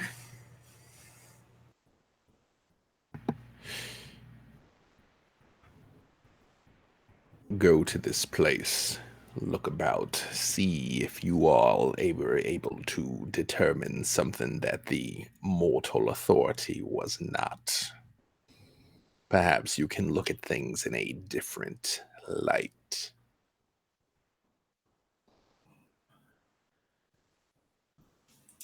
Another field trip. Great. And sadly, I'd hate to inform you that this one is probably a bit more dangerous than the last. And by a bit, I mean a lot. Well, that's what we're here for, right? Is it? That's what I'm How here much for. do you all know about the lupines? Enough. Not until about 5 minutes ago. So anything you do know would probably be helpful in that whole survival thing we were just discussing. Oh, okay. Do not fight them. If they go to fight you, run. That is probably the most valuable bit of information I can give you. Big pardon. Yes, even you, dear, even you and I, with our anomalous strength, not anywhere close to lupine strength. But there's a bunch of us. There's 6 of us that could. Surely 6 of us. And if every single one of us was as strong as you and I, maybe. But it's very difficult. It's very, very difficult, and there will be casualties. So it's best to just be as political as possible, as long as we can, and hope that they don't aggress first. Well, it sounds to me like if they're the ones that are attacking, we're kind of screwed all around. If all we do is run, I don't see a solution, which I think is what the vicar sort of was hoping to get out of all of this. There are ways to deal with them. We just have to set the right circumstances. But power, and I recommend that we take all our resources before venturing out. Yes. Silver is helpful as well. Anything that you have, last resort. But again, I cannot emphasize how important it is that we try our hardest to use our words first. The vicar turns around and looks at you all and says, I have great faith in both your wits and your brawn and problem-solving abilities. I believe you are starting to see now why I chose to have such a grand assemblage of protectors. Now, unless there is anything else, I believe you all have somewhere to be.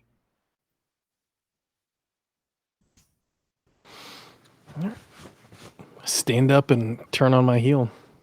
When you stand up, Brother Kyle does say to you, Eli, it's like, "Oh, excuse me, sir. There was a delivery for you while you were sleeping." Oh, yeah. I'll be right there. I guess I'll make my way to is it the front door they've got it at, or where do they have it? There is a side room Okay. where there is a very nice steamer trunk, Eli, that you recognize. It's yours. Okay. What's in it? For me, probably, I mean, if it depends on what B Dave allows me to have. You're like, it's weird. They packed my lucky anti-werewolf rocket Yeah. launcher. I mean, I imagine given Eli's past and the kind of jobs he's had to take, other than a freshly, like newly pressed suit that has been very gently folded. I mean, again, he appreciates very much that they cleaned it, but it's not quite the same. So he would go ahead and pull out the suit, and then I imagine there probably would be a set, probably two more pistols in there as well. If anybody else needs one, I'll go ahead and grab all of them, making 3. I would hope that B Dave allows me. I've definitely, given the type of prey that I often need to track and bring down, I would hope that I could have a couple magazines of silver bullets. And maybe even one of incendiary. All right, hold on a second here. All right, so here's how we're gonna do this, Mr. Decker. Yep. You are a man of not of no small resources. I will let you roll your wits in streetwise and add your resources. Pending how many successes you get, I will tell you how much you had easy access to. Sure. Yep. Oh, look at me, smart, putting 2 points in streetwise. Hasn't come up yet, but hey, you know people. Yeah, resources. What did I actually put into that? Wait, do I get to roll if I have 5 dots in the one thing? Is that what I get to? In this case, yes, you can add your wits and your streetwise and the number of dice for your resources. Yes. I have to roll more blood. That's too many dice. We'll make it work. I'll just roll these first. Why is life so hard? Too many dice. Let's see. I have 3 criticals there. 1, 2, 3 regular successes. And then I need. So that's what, 8 already? Yeah. So okay. And then I get to roll. And you haven't rolled all your dice yet? Yeah, I rolled 2 more, and then I have to roll my blood dice because I haven't rolled that yet either, and that's 2 more on top of that. So that's 10 total with a crit. That sounds right. Yes. Yes, I'm going to say you have a revolver with 6 silver bullets. Okay. And you do have a clip of. Do you want like Ralphus rounds for an incendiary handgun, or do you want Dragon's Breath and a shotgun? If I can have like a sawed-off shotgun that maybe I can carry with me, I'll absolutely take that instead. Honestly, now that I know we're hunting bear. that is a significant number of successes, and you have significant resources. I actually would give you both. I would give you have a revolver with 6 silver bullets. You have a single handgun with 11 Ralphus rounds, and a shotgun with some incendiary Dragon's Breath rounds. All right, sounds good. I'll probably grab all of it with the intention of passing some off to Dimitri, seeing as how Hugo can't be trusted with a gun, and he's currently out. Hugo's still very much sleeping. Yes. Yeah. So I'll go ahead and grab everything. I imagine there may be. Well, probably not in this instance. Yeah. All right. I'll say that's all that's in there then. I was thinking there may be some sentimental things, but again, that is a significant result. So you could have sent to you whatever it is you want to have had sent to you that Eli would reasonably possess. Oh, then like silver knuckles would be dope too, in case I have to punch anybody. I would say you have silver brass knuckles. Yeah. Sweet. It's true. Also, just the full Batman Beyond suit is folded up in the bottom. Yeah. I start to pull it out. The whole thing, right? I started to pull it out and I stuff it back down in. It's not your time, friend. Not the hero we need. Yeah, not the hero we need. Yeah, sure. If I can grab some of the brass knuckles and silver knuckles in this instance, yeah, I'll just grab all my stuff and.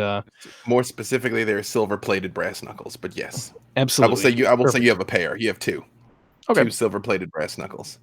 All right. Again, sounds good. This is what resources are for. Yes. Yep. All right. Yep. Well, then I'll wait for everybody else to appear before I pass out my bag of goodies to. Dimitri, when you stand up, the vicar just says to you, we have sent word to your people to be on alert. I also included a personal note about your effectiveness in my satisfaction with the task you have performed. Dip my head. Thank you, my lord. And then I'm gonna look at Abaddon, look at Artemis, bare my teeth, and then look back at the vicar, questioning. He turns and looks at you, Abaddon, and he's like, these creatures, whatever they may be, believe they do not need to fear us, my child. Show them the error of their ways. Quite right. They are part mortal, so our oblivion should work against them, correct? He just he just gives you the tiniest bit of a smile in as much as you've ever seen Artemis. And he's like, in my experience, the oblivion has never failed me. Quite right. All right, well, everyone keep your wits about you. It won't be an easy fight. And he turns and he looks at Artemis and he's like, you are one of us now. In time, we will properly indoctrinate you into the ways of Clan the Sombra. For now, follow your sire's example. She is a highly effective teacher. And you see Artemis just produces that karambit again and like taps it to her forehead and bows to him and puts it back.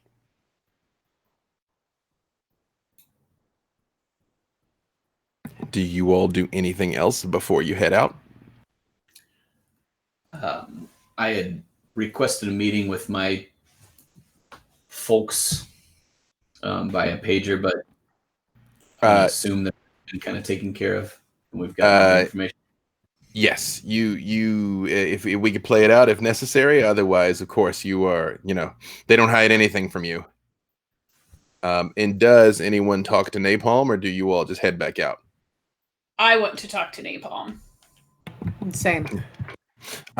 Presumably, as you all you make your way back out again, and she is in the cemetery where she said she would be. She's sitting on a tombstone, still wearing the motorcycle helmet, just sort of like looking around. Could you take that off while we chat? I'm sorry, I know it's an inconvenience, but she's like, "Oh, I don't wear it for me. I wear it for you. I know what I am." And she takes it off again. Scaly gray skin, like she's carved out of granite, piercing violet eyes, and absolutely platinum white hair. She's like, I personally never hide it if I can avoid it. As far as I'm concerned, everybody that averts their eyes from me, I just stare back twice as hard. As far as I'm that's concerned, their weakness, not yours. This is all one big fuck you to the man. Yep. But thank you. Thank you. I'm a fan of your work. I've got one of your prints, that Brooklyn Bridge series you did a couple years ago. Really? Yeah, that was total pandering, but I'm glad you liked it. I'm glad, girls gotta pay the bills. I think you're gonna find that I don't have many positive things to say, but game respects game, right? I like you. So, you work for Memphis? Correct. She's like, I work for whoever's paying, but yeah. Fair. I really like you. So right now you're working for Memphis. Memphis is paying you to do things. That is a correct assessment. Yeah. So two things. Firstly, did he have anything to do with what was happening to Cherry Thorne's family? And if so, can I like write him a thank you note or something? Because God, I just want to slap her. She says, far as I know, the boss had no hand in that. All right. Well, he's still operating his territory. Has he seen any similar unknown bloodshed take place? Anything like what's happening close to the church here? She turns and looks right at you, Avedon, and she's like, yeah, somebody's been interfering with Memphis's business. A lot lately, actually. You wouldn't happen to know anything about that, would you? Not to the best of my knowledge, should I? Give me your wits and streetwise, Avedon.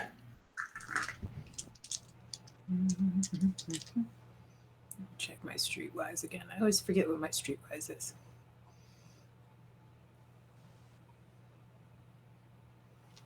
Go. All right.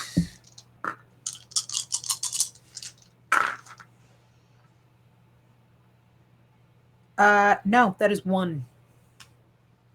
Believe it or not, you were told this outright. It just so happens it was over a month ago, so it's fine that you don't remember, but for Avedon, it was yesterday. One of the vicar's other childer is all off in Memphis's business. Yeah. Actively messing up Memphis's business on the other side of Central Park. Yes, would you like me to have a word with them? Well, as of this exact second, solving that particular problem is not something Memphis has tasked me to do. But I heard there was oblivion and violence involved, and I thought it would make it back here, and it just would be a tragedy if it was a sexy little number like you that turned out to be the thorn in his side. I will pass the information along to the responsible parties. I'm sure you will. But no, as far as I know, it's not Memphis's thing. I got to tell you, though, just like I know, Sombra is interfering over on that side. If he doesn't know, he's going to find out, and he might have his own opinion on what to do about that when the time comes. But I am purely here in the spirit of cooperation. One of my cousins needed help. By the way, where is Hugo?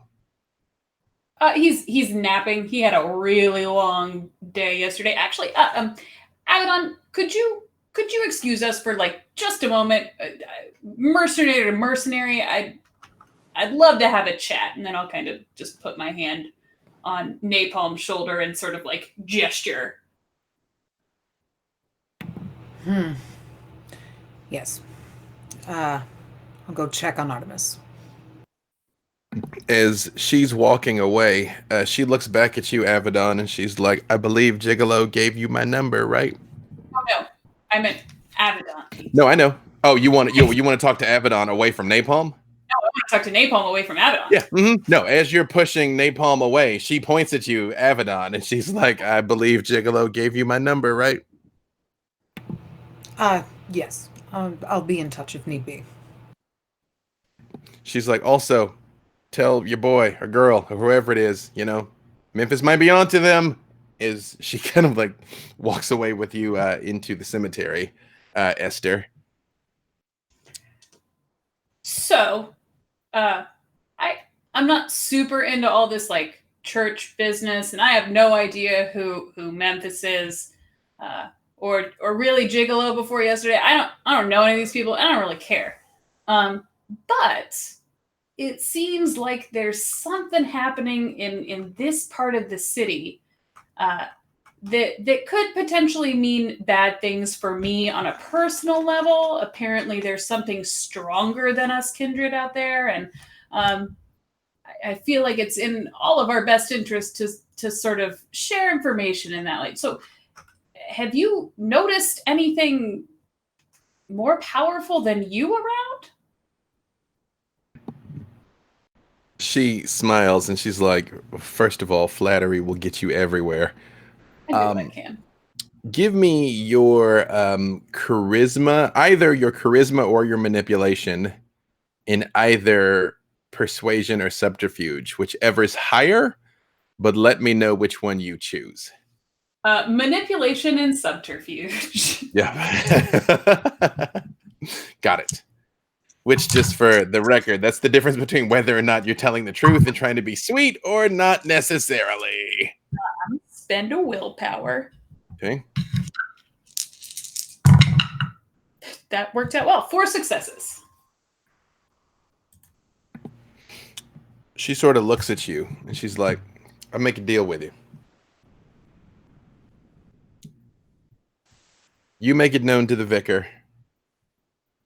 I did you a solid in pursuit of preserving this, blah, blah, blah, blah, blah. Because religious shit or aside or not, that guy is a terror. They're vindictive. I would rather be on his good side, you know? My good looks can only carry me so far. Second thing, you personally will owe me a favor.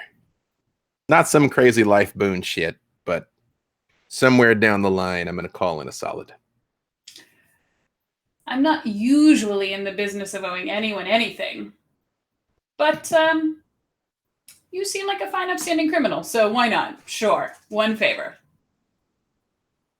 She sort of smiles. She's like, you and I are not so different. And she unzips the writing leathers. And she reaches inside and she pulls out something. It is a small black book. It's about the size of this, really. She's like, somebody dropped this off once I woke up this morning. You know, we got eyes everywhere. And she hands it to you. She's like, I don't think the laundromat's where you need to go. I'm going to open the book and take a peek. As you flip through it, there are names, numbers, and addresses, and there's odd symbols next to them. Symbols that you don't really understand, Esther. Like it is all of everybody's contact info in some system of categorization. And there's dozens of names, possibly hundreds. What does this mean? She's like, honestly, I don't really know. But the important part is turn it over. Look at the back there. Turn it over. You see it says on the back, it is gilded. And it actually has gold print on the back. Property of Elegy Twain. And there is a gold inlaid rose. You know, Elegy Twain is a very, very successful art dealer on the Upper East Side. Have I dealt with them personally? You tell me, how likely has Esther's career have intersected with like the upper crust of the art scene? Oh, yeah. No, my photography, even though it's all pretty douchey, is high end. Then yes. I will say, yeah, you know her by reputation. You've definitely like met at cocktail parties. Give me your wits and streetwise. Let's see how well you absolutely know her name. Let's see how well you know her personally.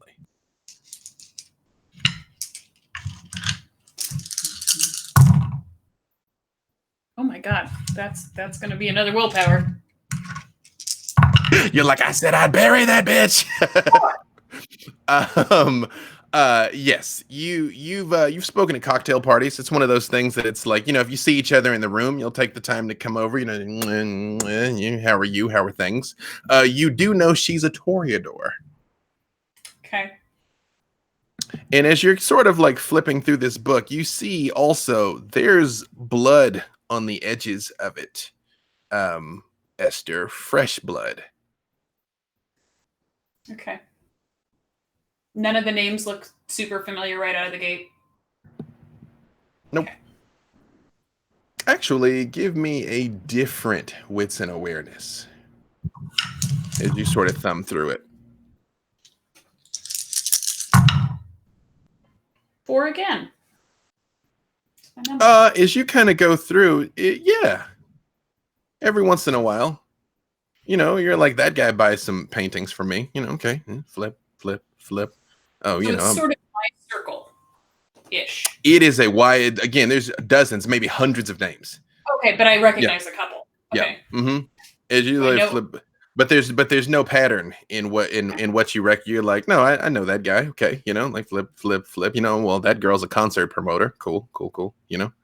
The ones that you do recognize, they are all fairly well-to-do people, though. They are accomplished in something. Yes. You said this was just left for you?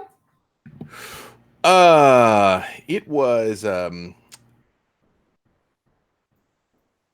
how to say this, liberated from a crime scene earlier today. I'm not gonna bullshit you. I assume you know about the whole laundromat thing, right?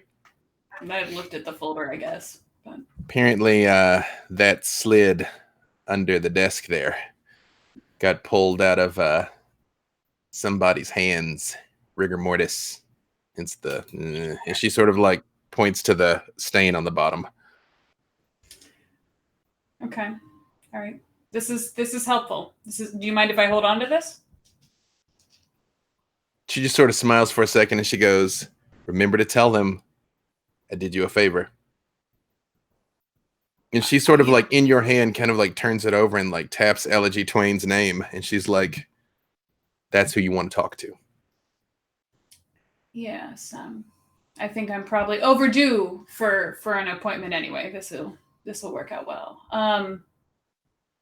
Any other strange behavior? Have you seen anything that doesn't make sense? Is Memphis? I mean, you said, "Is there anything stronger than me?" The reality is, I see stuff stronger than me every night, and plenty of stuff that I could break in half. It's all a scale, it's all relative. But yeah, there's some shit in Central Park. There's some of the lupines there. They're from a group they call the Bone Nars, which is weird. Homeless werewolves. The fuck is that? Like, if I could pick up and throw a dump truck, like, I'd be fucking homeless. I'm sorry. What do they call themselves? Right? Like, okay, see, imagine my dismay. This face, I have no poker face. I look like this, okay? And one of them said to me, "Bone Gnarr," and I had to find a way to keep a straight face so I didn't get my head ripped off. I'm proud of you. I'm so proud of you. That's like, you guys have the worst branding. You're so fucking stupid. No. This kind of connection, they'd do better, but all right. I like I said, I work Central Park. I do things. I go where I'm required, and I do my best to not be seen. That's when she just sort of like pats the motorcycle helmet. And she's like, things don't always go how I want them to go, but accidents happen. Yep. She says, this really is awkward for me though, because again, in my line of work, I'm not supposed to just like give everything, but again, favor, and favor. I'm gonna go ahead and I'm gonna tell the people who the vicar actually likes that you helped us, instead of me telling him directly, because I respect you, and to be honest, I don't want to put a target on your back or anything. But yeah, this will be helpful. Here's my card. When you need that favor, if you think of anything else that could be helpful in making sure we don't all get massacred and killed. She tucks it down in the writing leathers and like zips it up, and you realize is like as you're looking at her, like she's got the high collar jacket, the gloves, like when she puts the helmet on, like you can see no skin whatsoever, but she's still just sort of holding it, and she's like, "Yeah, take care of yourself. I think you're definitely in for an interesting time."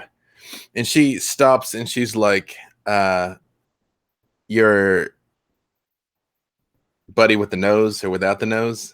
What's that guy's name? What's his deal?" Vladimir or something like that. He said I was being dramatic yesterday when I sunk into the earth. Personally, I think it's very practical. But you want to see something else cool? What's that? In front of you, she turns into an owl and flies away. Is the coolest fucking thing. All right. I will turn and head back to the church where I'm assuming everyone else still is. Yep. Unless anyone else did anything. Dimitri, was there anything in particular you were trying to find out from your people, Dimitri? I wanted to run the list of gigolos, places by them, see if we had any connections with any of those, see what the crossovers were. Give me wits and streetwise, and you can add your contacts dice to the roll. Yes, Eli. And the only other thing I guess I would say is there's no way Eli's going to leave without checking one more time on Apple and Hugo to see how they're doing. As far as you can... Oh, sorry. Go ahead, Avedon. Avedon would also like to pry Artemis for information. Okay. As far as you can tell, Apple is still knocked out. You talked to one of the attendances there. They did sort of like gently put a couple people on them to sort of watch. Basically, Apple stayed awake essentially until she passed out. So it's she like was up the entire night with you all, and then basically the entire day as long as she could, and kind of collapsed. Gotcha. So they anticipate she'll be asleep for a while. Demetria left to go for a walk, but they have a couple of people on her too. So as far as they can tell, she's just sort of like aimlessly roaming the streets, but she's under supervision. Dimitri, 5 crit or no crit? No crit.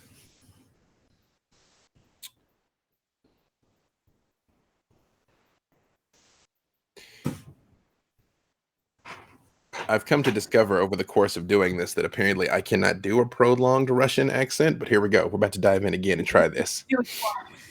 So, I mean, arguably I can't do any of them, but at least I think I can. And I'm aware of the fact that I cannot do a prolonged Russian accent. But you, a 30-something-year-old guy in a nice tracksuit, comes walking up to you, Dimitri, and sort of like bows his head, and he's like, "Good evening, brother. You have questions, da?" Da. I run list that you send, places, locations. Yes, we do business. We have, we make delivery there on occasion. Like people type delivery on occasion. Sometimes we pick person up, place 1, take place 2. Sometimes we grab person out in street, bring back. Da. But none of the drugs. These not ours. He sort of like scratches for a second, and he's like, yeah. I've been authorized to share with you piece of information. Important thing. What you know about circulatory system? I have knowledge of this little. Give me your wits and streetwise, Dimitri. Let's just see how much you do know.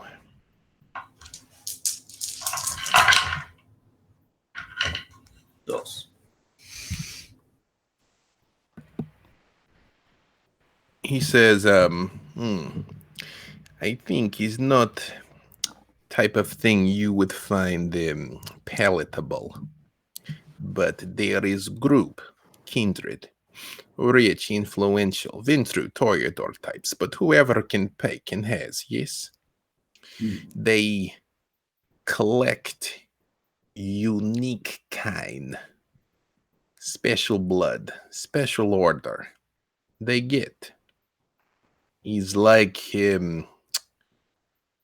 Fight Club, but without the fighting. So like a stupid Fight Club, da? This is I did not know that their organization dealt with this. Thank you for this knowledge, brother. You know, he's the complicated knights. We try to stay out of drug trade, you know. We like to stick to other vices, you know, gambling. Never go wrong with this. The bookmaking and collecting debts, which you, brother, are a legend for. And you honor me with this conversation. But yes, on occasion, we do the deliveries. It could be difficult to get access to. You must know someone who knows someone types thing. I do understand now. Thank you for this. Is there anything you would like me to take back to report from you?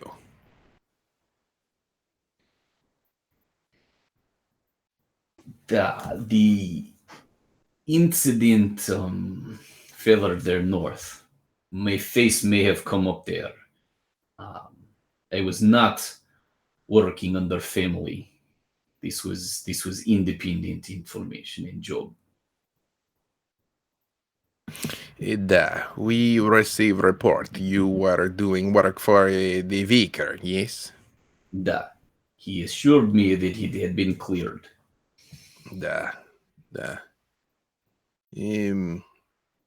What do you make of all of these, brother? I mean, the faith, yes, is important, but these outsiders. They are strange, no doubt. There is professional among them, at least one. The young ones, the babushka, the butterflies. This is what they are. Is inconsequential. But they are handy and they are useful, and for the time being, I will do as the vicar asks, and I will tolerate these pups. You will make us proud, brother. You always do. Have a wonderful evening. Go safe. And he does turn and he leaves. Avedon, you find Artemis standing by the cemetery, staring at all the ghosts. Again, you know this land has been sacred for hundreds of years. It was been sacred to New York since the 1700s and was probably sacred even long before that. So there are many ghosts of a variety of ages here, standing, walking around, going about their business, and she just stands there taking it in, looking at them. You'll have plenty of time to get to introduce yourself to each and every one of them, dear. I'll introduce you to some of them myself, as a matter of fact. Some of them are quite sweet. But, question for you. When we go do this, are we going to run into any more of your hunter friends?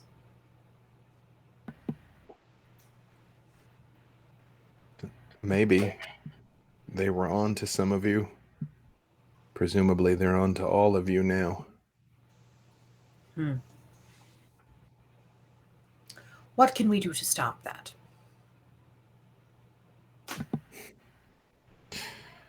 She turns and looks at you and she's like, stay up late tomorrow morning. Wait out here. Why?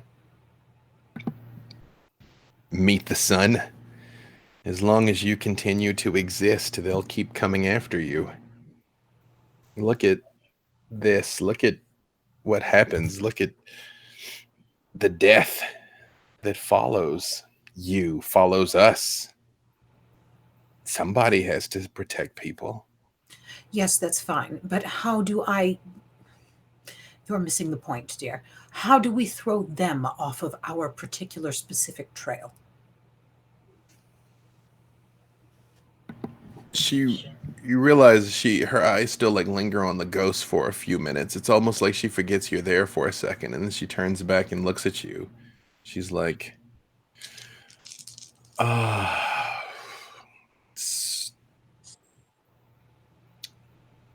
didn't actually have anything on you. We had Cherry, we had Esther, we had our suspicions about Eli. There's been 4 Eli Deckers over the past few generations running that particular family foundation.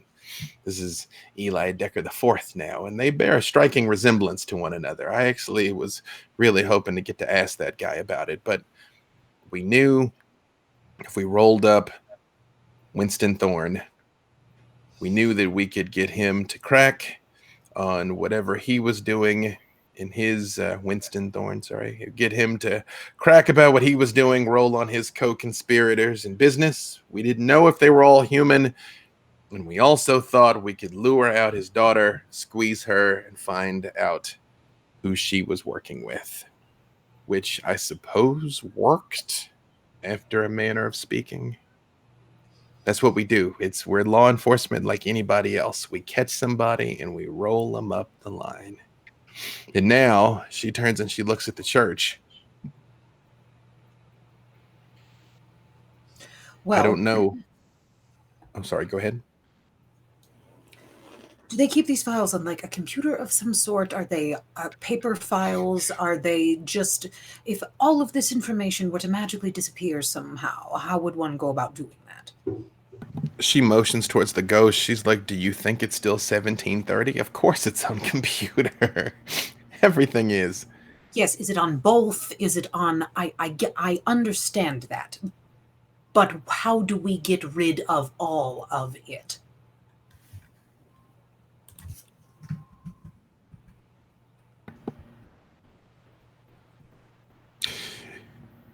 If I call in, if I report back tonight, if I report back regularly like I'm supposed to, theoretically, my IDs and access codes will stay live. You get somebody who's good with computers, maybe I can get you into one of the facilities, get you to one of the mainframes, and they can hack or whatever it is they do. I don't know. I'm not the... See, well, I'm very good with computers, but I'm the only one that seems to be under the radar, and I don't want to risk that. So let me do a little bit of digging around and see if I can find someone else in my stead that you could maybe take in there to wipe all the files. How do you do this? Like, you're young, hot, good with computers, and like this, and she points to the church. She's like, this like Dark Shadows shit. I don't understand it. Like the vicar was like something right out of Bram Stoker, and then Eli is like a gumshoe, like fucking Chinatown, and then Esther and Cherry are like something out of a CW show. It's like everything is. You were a hunter, correct? So you know there's a reason for everything. You've been in the right place at the right time several times, and also in the wrong place at the right time several times. But everything has its purpose. I do this because I am fulfilling my purpose. There's balance everywhere in this universe.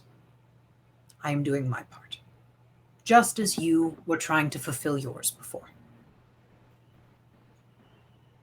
I don't even know where I fit into all of this anymore.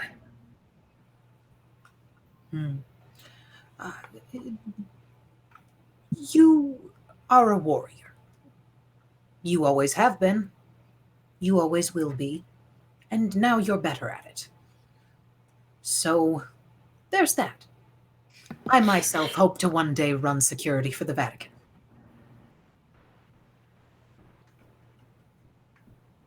And she turns and looks at the church, and then she looks back at you. She's like, no. Oh, yes. But you think of all the information I could get out of there. So much hidden. Then, with respect, as soon as I get to a drop point, I'll report in so they don't report me as KIA in the operation last night. At least keep that door open. Yes. I should teach you one thing before you go. It's a thing that we can do. You have to channel your blood, your inner beast that you have now, and if you do a thing that we like to call the rouse, you can get the blush back in your cheek and look a bit less dead when dealing with them. Keep the cover up. Beast. Is that why, like, earlier, right before I bit that woman, it sounded like you were talking to me, like telling me to bite her? Yes. That's why I didn't understand why you were like, why did you do that? I'm like, you told me to do it. I heard you tell me to do it. You know, you should be thankful. My voice is much more pleasant than the vicar's. Oh, yes. Yes, it is. Okay. How do I do this? How do I just like... Just a kind of like a guided meditation. Just feel it within you and kind of psych yourself up a little bit and think blushy thoughts. Oh. And you do see like the red come back to her cheeks. She's like, ooh. Right. I didn't realize I don't wasn't do it doing too that often. anymore. It can make you hungry when you do, and then you'll have to bite another strange lady's ankle. So just use that when necessary.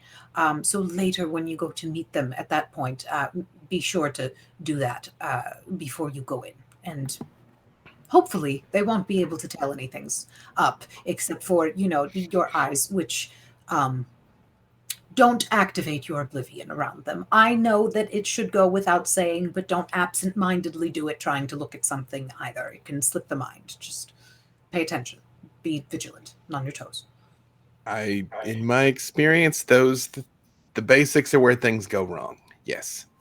And while you are talking, you see Esther approaching from the cemetery, Dimitri from his talk in the street, Eli back.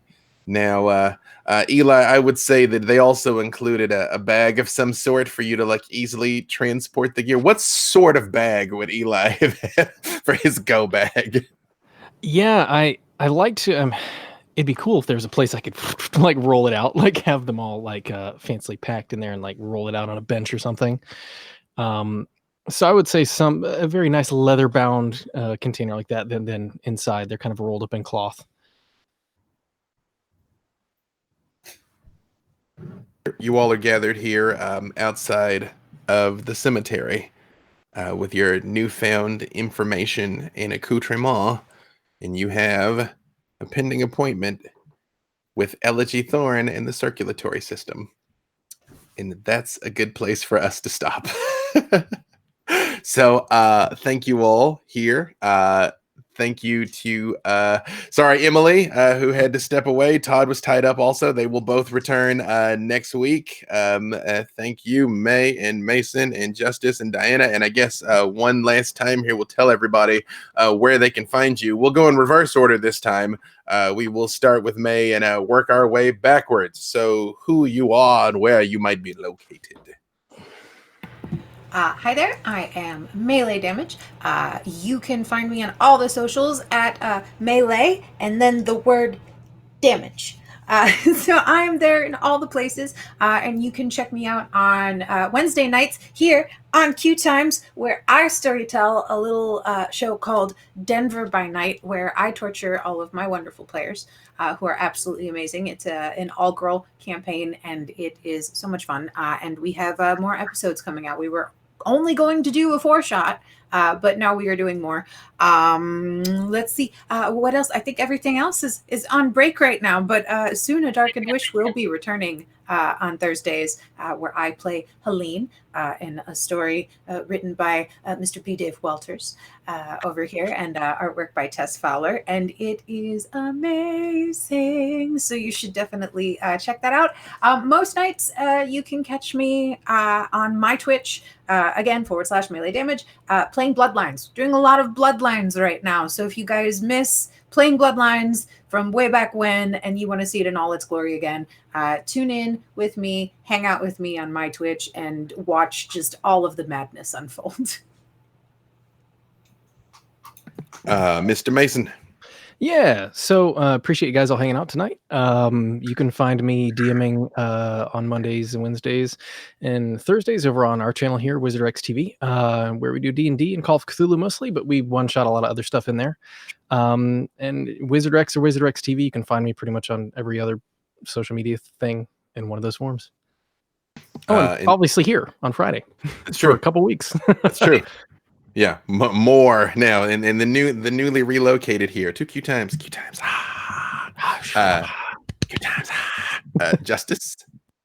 Yes, you can find me here on Fridays night, and starting this Sunday, you can find me on Bard and Barbarian, a brand new channel that Diana and I are unveiling this weekend, with an all Aarakocra limited series, and then we've got a lot more things planned in the near future. It should be a lot of fun. Come hang out. And then I'm on all the Instagram is mostly where I display my mustache as Stash Mando. I mean, it deserves its own Instagram, like really, like, you know, like it's just like completely out of context stash shots. Yeah. Diana. Hi. So I am one half of Bard and Barbarian, as Justus just said. We are starting this weekend at 3 p.m. Eastern time with that all Aarakocra series. That should be a lot of fun. It should be some fun silliness. You can find me DiMicco Diana on Twitter. I'm really active on there because it feels like you're yelling at people through the internet, but they yell right back, so it's really great. And I am in Mason's Call of Cthulhu game. And here. Is that Saturday or Sunday 3? And is that Eastern or Pacific? Sunday at 3 Eastern. Sunday at 3 Eastern, yes. And are you the bard or the barbarian of this barbarian duo? That's kind of what you have to figure out. It depends on what day it is. Also, congratulations on Electropunk. Hey, yes.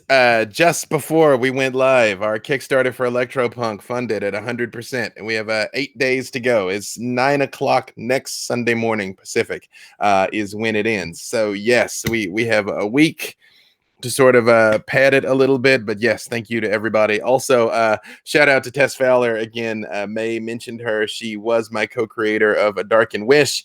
She is battling cancer right now. We organized a GoFundMe for her. Everybody is shocked and amazed by the outpouring of generosity from our community. But if you have the ability to support her, you can check out her Twitter, my Twitter for her GoFundMe. Literally every dollar counts. Thank you so much. You can find me, I'm here on Friday. Sunday, I do one-on-one shots at 1 o'clock Pacific right here on QueueTimes. This week, it'll be that bronze girl, Jasmine Bular. We're going to be playing a little bit of D&D, I think. We're still kind of back and forth between D&D and Vampire. I think it's going to be D&D. Tuesday, Silver and Steel, also with Jasmine and Todd. Thursday, Roll in the Family is the finale at 2 o'clock Pacific. As May said, A Darkened Wish will return. We just got to figure out when it's going to return. You know how that all is with the apocalypse has slowed down things, but we definitely will be back soon. And then next Friday, I am here. So with no further, and then of course, toss a sub to your QueueTimes channel of plenty. And we will be back next week with Emily and Todd for, again, silky smooth, uneventful. It's going to be fine. It's going to be fine. It's not at all going to be like Vampire Eyes Wide Shut. Like, not at all. It's not the same. Okay. All right. We'll see y'all next week. Bye.